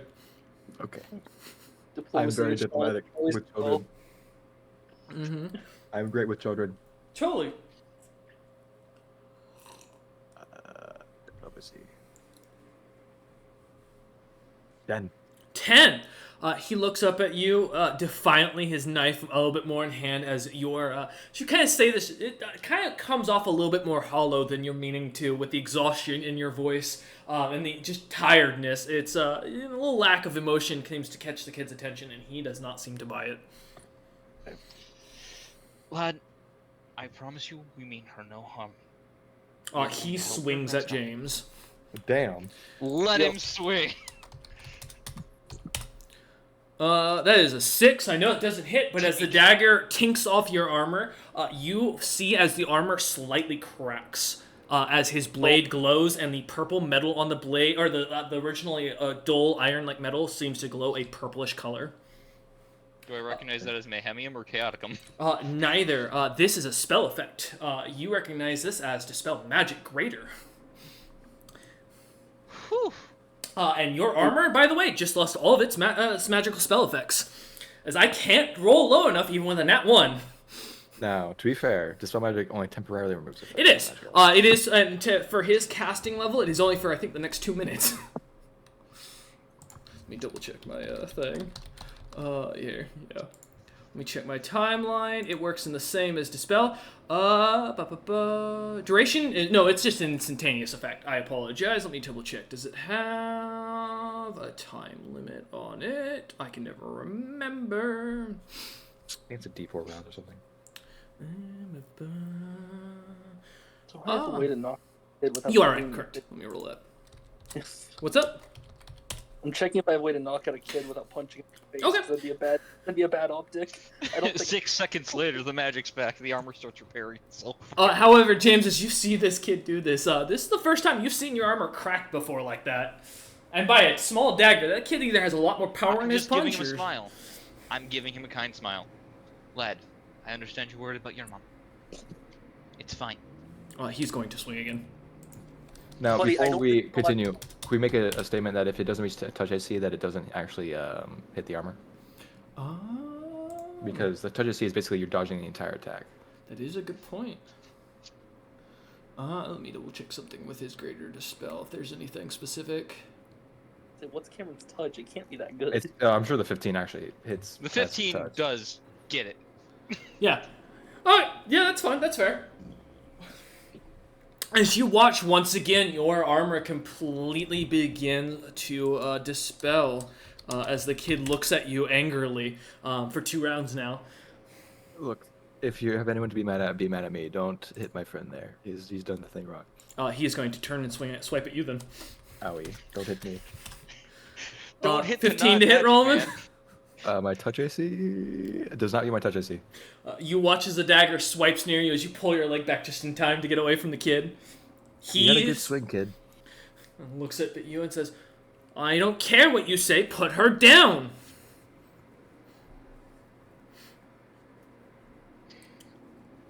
He readies his knife, and you start to see magic begin to circle around it, float into it physically. Do I recognize this? Does this look like a visible spell effect? This is a visible effect. Give me a For the love of God, do not hit the effect back at the kid. Jesus No, it Christ. just dispels it. That'd be funny. No, don't do anything.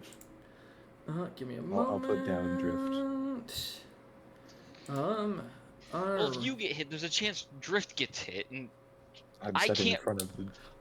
the kid is going to immediately take his swing on Rollman Fort to see if he hits with this. I assume a 14 does not hit Rollman. No, it does not. Alright, cool. Do I have to hit? I don't have to hit with this. I do need a reflex save to see if you succeed on the spell he is affecting. Okay. Oh, sorry. Reflex or fortitude before you roll, so you can choose either. 4? Okay. Yes. I'll do fortitude. Because it specifically states. 26. 26. You do succeed. Double checking something. Perfect. Okay, let me roll something. The child stuns himself for about 5 rounds, completely freezing himself solid, basically. Good. Walk around him. Go. Quickly. we're leaving. As the spell effect goes off, and the dagger seems to almost glitter and spark out, the magic kind of going back on him, and the kid seems to look on in surprise as he finds himself almost like a statue. Not turning to stone, but just not able to move for a moment. Okay, I'll pick up drifting again and we're going. Oh, okay. So from his perspective, you're kidnapping his mother as you run out the door. Okay, got you. Yep. As you guys, as you pick up Drift once more and start rushing out the door, the 4 of you get through the door quite easily as you head out into this town. Are you heading anywhere particular, or are you just wandering, trying to get lost? I think we should get one or try and get lost with a person with 1 HP. So, We're heading to the ship. We have to get her laid down. Okay. As you you head, got any healing magic right now? I could, but we're also in the it's also cleric magic, and we're in Oh, the middle that's of people fair. that will fucking Hey, slaughter me. Mr. Druid man, do you have any healing? I thought you'd never ask.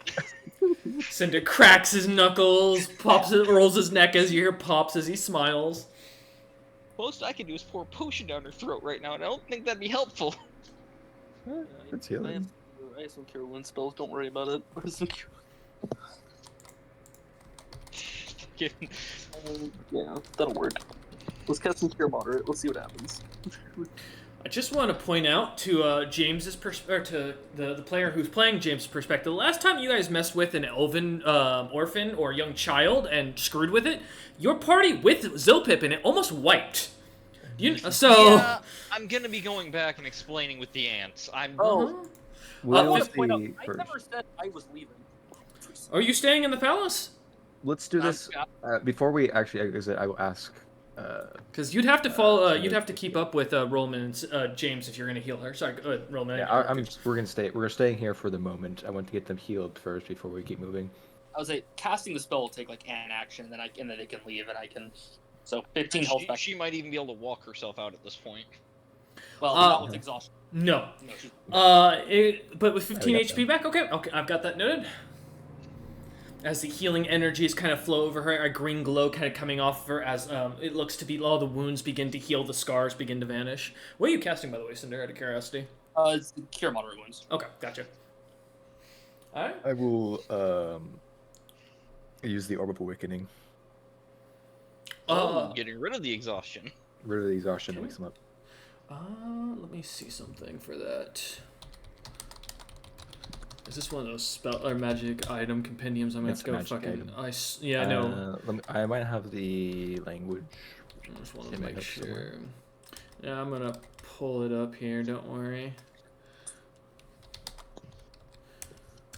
I've got Orb of Storms. Because I do want to make sure wording on that, because I need to know for a specific spell effect. So it looks like it's the Magic Compendium, which of course it is. To those who are new to 3.5 who are joining us, if you are trying to get into it, let your DM know how much you really want to use the Magic Compendium, so he can also hate you, because it's the only book. Go ahead. Sphere of Awakening. It's Sphere of Awakening. Ah, that's why I'm not finding anything. Yeah, I didn't want to interrupt you, but if you... No, you're good. It's just mostly me being irritated about it. Yeah, no worries. Awakening 3.5. Let's see. Goddamn Magic Compendium. Okay, sphere. There's like a million goddamn spheres. I don't have a listing for it. Someone's got a link, I assume, or something to send me before I have to go searching for it and start cursing. And then plan James's untimely death at the very end of session, which would be really sad, but I'd laugh. Compendium. It's always that goddamn Magic Compendium. I hate this fucking book. Hasbro needs to burn in hell for it. It's got a lot of good items in it, though. Yeah, well, Hasbro needs to stop fucking copywriting bullshit and giving me headaches because I gotta go dig for items that should be listed on the SRD, and because of this, they can't be. Let's see.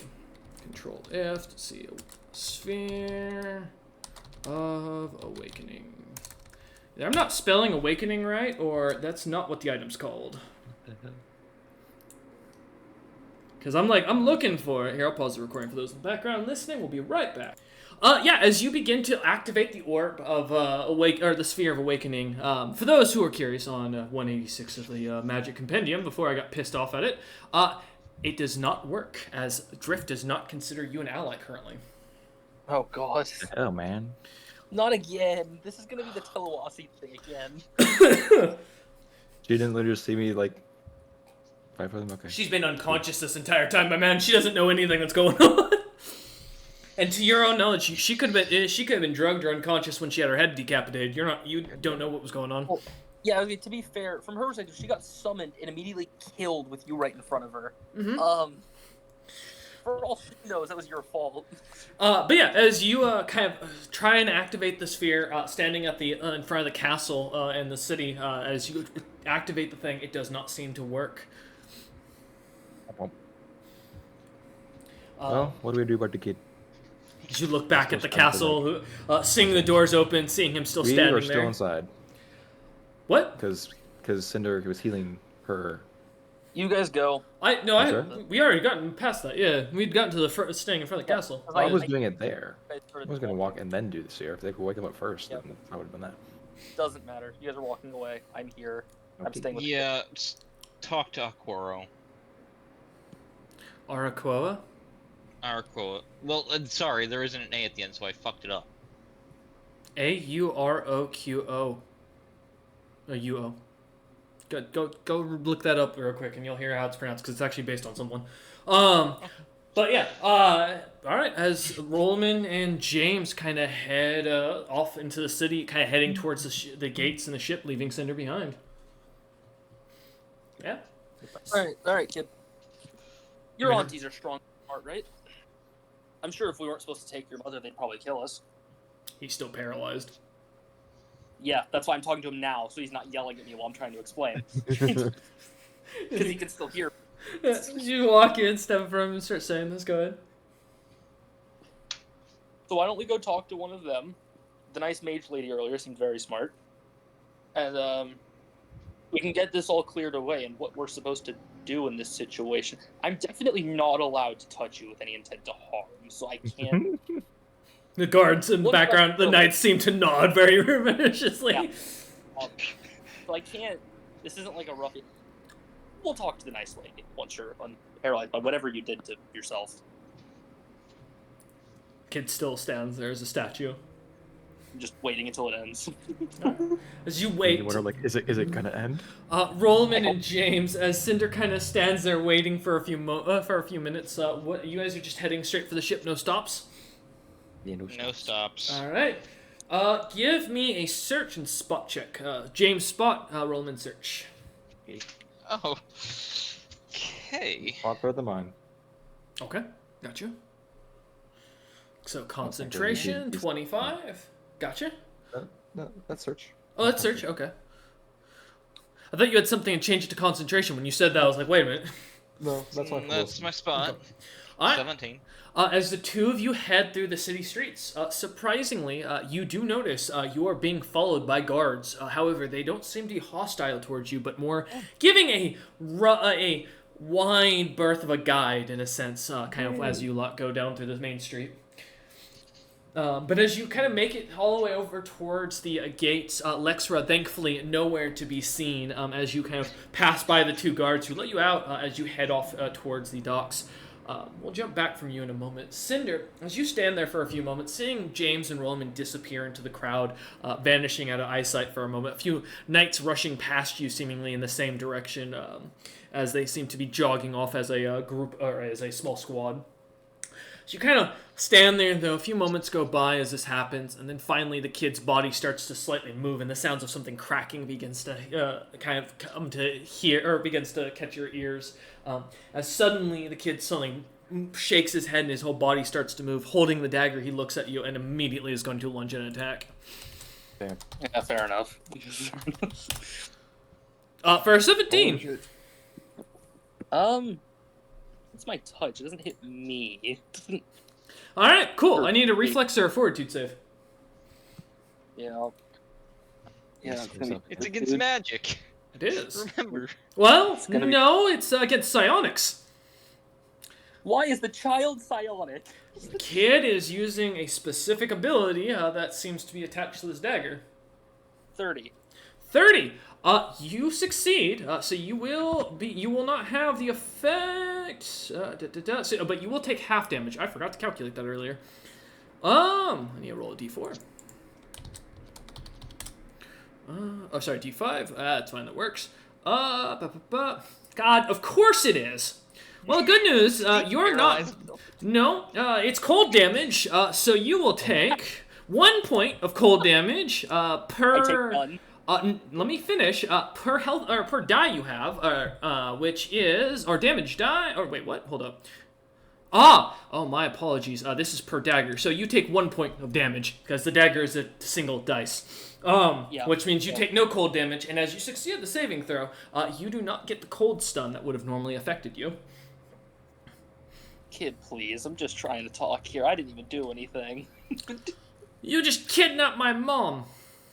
We didn't kidnap her, and I'm gonna ask your auntie to explain it to you, because you're probably not gonna trust me no matter what I say. No, you got an evil eye of Phrygian. I do, and I don't want it, but I have it. But can we please just go talk He to your lunges auntie? at the eye. Damn. Which will add an extra 10 to your AC, just to keep that in mind.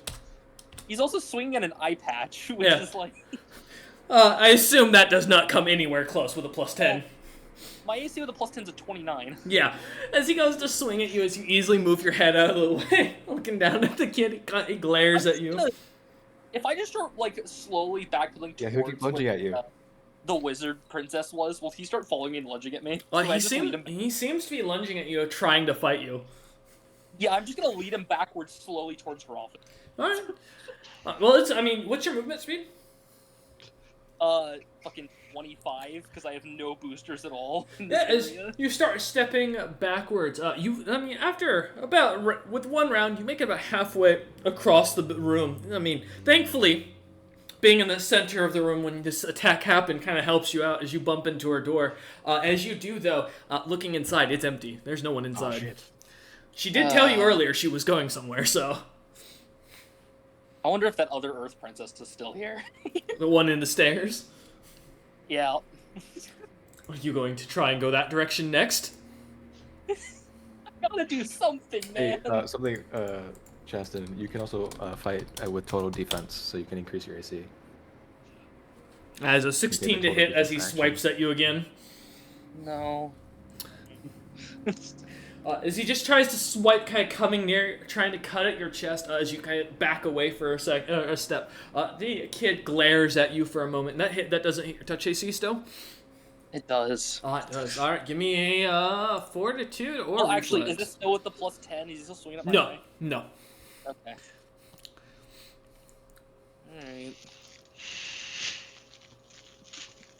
Alright.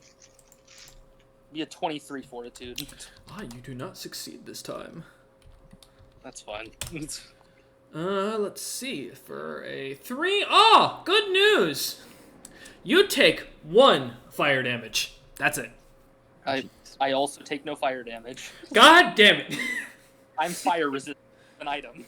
As you feel the blade kind of its fiery glow catching onto your as your beard lightly glows as you kind of lick your thumb and put it out real quick, looking at the child.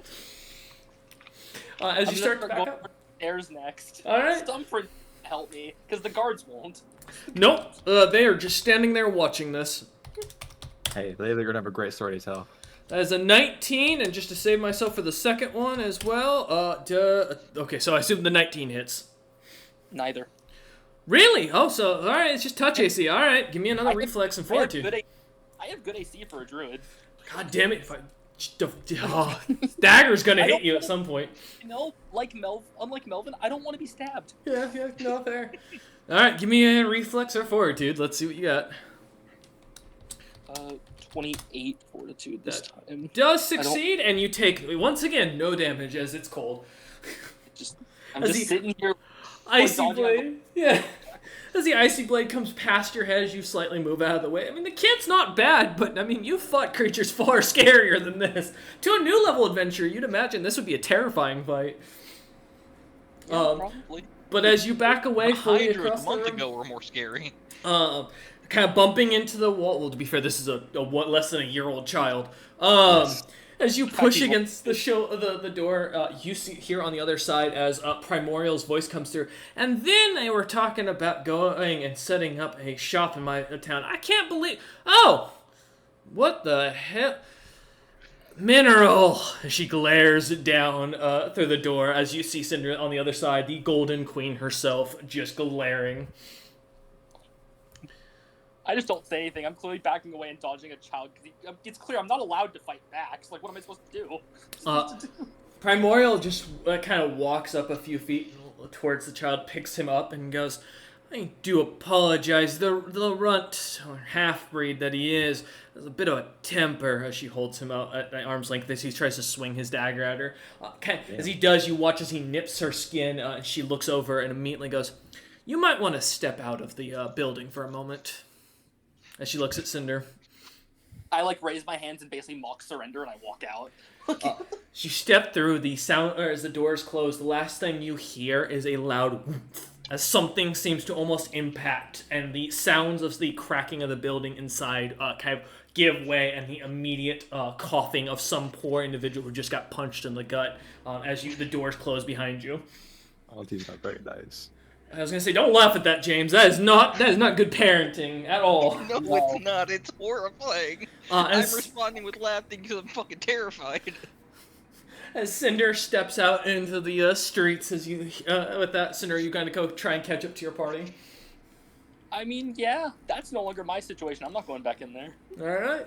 As you head through these streets, surprisingly unbothered as you kind of go through. It takes you a bit, but after a while, catching up towards the rest or towards the ship. But we'll jump back for a moment with James and Rollman as you two manage to get onto the ship. The sounds in the distance from the city of something cracking can be heard even from here, as if something just punched and slammed into a marble wall, cracking it clean in half. But as you kind of stand there on the ship, the rest of the crew looking over towards the city for a moment. I just look at them. Don't worry about it. They seem to nod and go back about their business as the three of you kind of climb on board. Rollman setting, I imagine, Drift up to the side, kind of one of the chairs, while he gets himself catching his breath. Quarters, I'd say. We put the unconscious person in a chair, and I'm gonna put him on a bed. Fair. Yeah, captain's quarters bed. All right. I'll put him in my room, bro. Oh, very presumptuous. Forward of you. No, not forward. was also very much farther. Much further. I was being Okay. considerate of you. Fuck you then. Rollman, out of breath, heads towards the stairs and starts heading down below deck to go and put Drift Oh, yeah. into. Right? Oh God, we that'd should be have to that'd be leave. something far scary. Put Drift into his room as he kind of finds the door with his sigil on it, opening it as it turns into his normal bedroom and his with the training hall weights kind of scattered about, some wooden dummies to kind of slap at with your weapons, some what look to be training weapons kind of hung up on the wall. As you bring Drift over towards your bed and kind of set her down, she immediately just starts slightly snoring. I'm probably gonna just stay here. We got any food in case they wake up? As you look out towards the kitchens, you can easily grab something on the same deck. As you head over, grabbing some of what looks to be a fresh plate kind of set on there of, you're not sure what this is, but it's got a weird the label of magnolia soup, and I will put that in the spelling for those who are curious about it. It looks to be a large bowl filled with a almost insect-like creature with its carapace seemingly kind of blown open as the bowl, the stew inside, and many of the internal organs seemingly kind of stirred about in it. It smells slightly sweet and looks to be, as you look down at it, has some berries or something added into it. As you kind of take a light sip of it, it's surprisingly a decent stew. It's very meaty, but has a sweet and savory aftertaste to it. Does Drift look like she's actually been fed recently? Is my question for James kind of follows in. Give me a heal check. fucking. Here, I can use my special bonuses. True. The cleric. You can cast on yourself in your own ship. 31. 31. Kinda needed that one. If you had to guess, she probably hasn't eaten in about 3 weeks. Long time. Don't get anything too rich. I'll go get a simple soup made or something. There's soup right here. That's a rich soup. Okay. As My- Rollman looks on at James, who just kind of brazenly says it, almost kind of giving Rollman almost acting like Primordial from earlier, as he stands in room. You saying this? I'm just gonna go to the kitchen and, if I have to, I'll wake up the catfish and get something more gentle made. That way it doesn't put her system into fucking shock. I mean, if you'd like to try and wake up the catfish, he has been known to be a very aggressive individual. But sure, as he is napping in, Wrath or something. yeah, knocking on the barracks or sleeping in the barracks. Either that, or do we have some simple breads? That's also. I mean, yeah, you'd have hardtack that you'd just be able to soak. Yeah, I'll grab that and bring it back. Alright. As James kind of comes in with what looks to be some water and some hardtack kind of soaking in it, as he kind of sets it next to you, Rollman, as you kind of That's stay in first. bed. I'll let you know if they wake up. That's fine. Don't let them eat the rich soup first. If you No, put that's their for me. system in the shock, they will die. Fucking. Rollman takes a deep, like a big spoonful. I'm fucking hungry, man. I'll be on the top deck if you need me.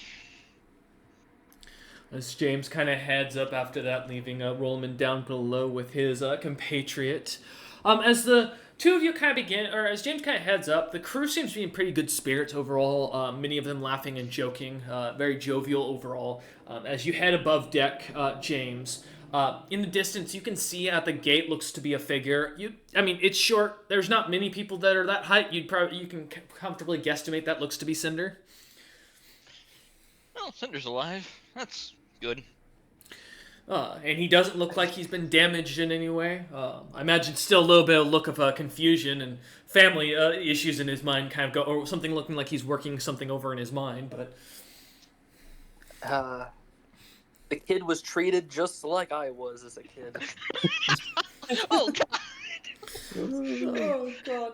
Oh, as James kind of finds himself into his captain's quarters, kind of relaxing for a moment, Rollman down below waiting, kind of sitting at the side. Cinder, as you head up above, or finally catch up to the ship, it's surprisingly jovial. I mean, the crew's happy, going about their business. They seem to be on basically shore leave in a sense. Kind of many of them bringing in gifts that they bought for themselves, some with what looks to be mimic's blood, which is a popular alcoholic beverage, some who seem to have bought some ribeyes, some who've kind of looked to be just enjoying some weapons and new gear that they picked up. Otherwise, the crew looks to be overall happy, and there is no sign of James nor Rollman on the top deck as you look about. The captain's quarters currently is shut.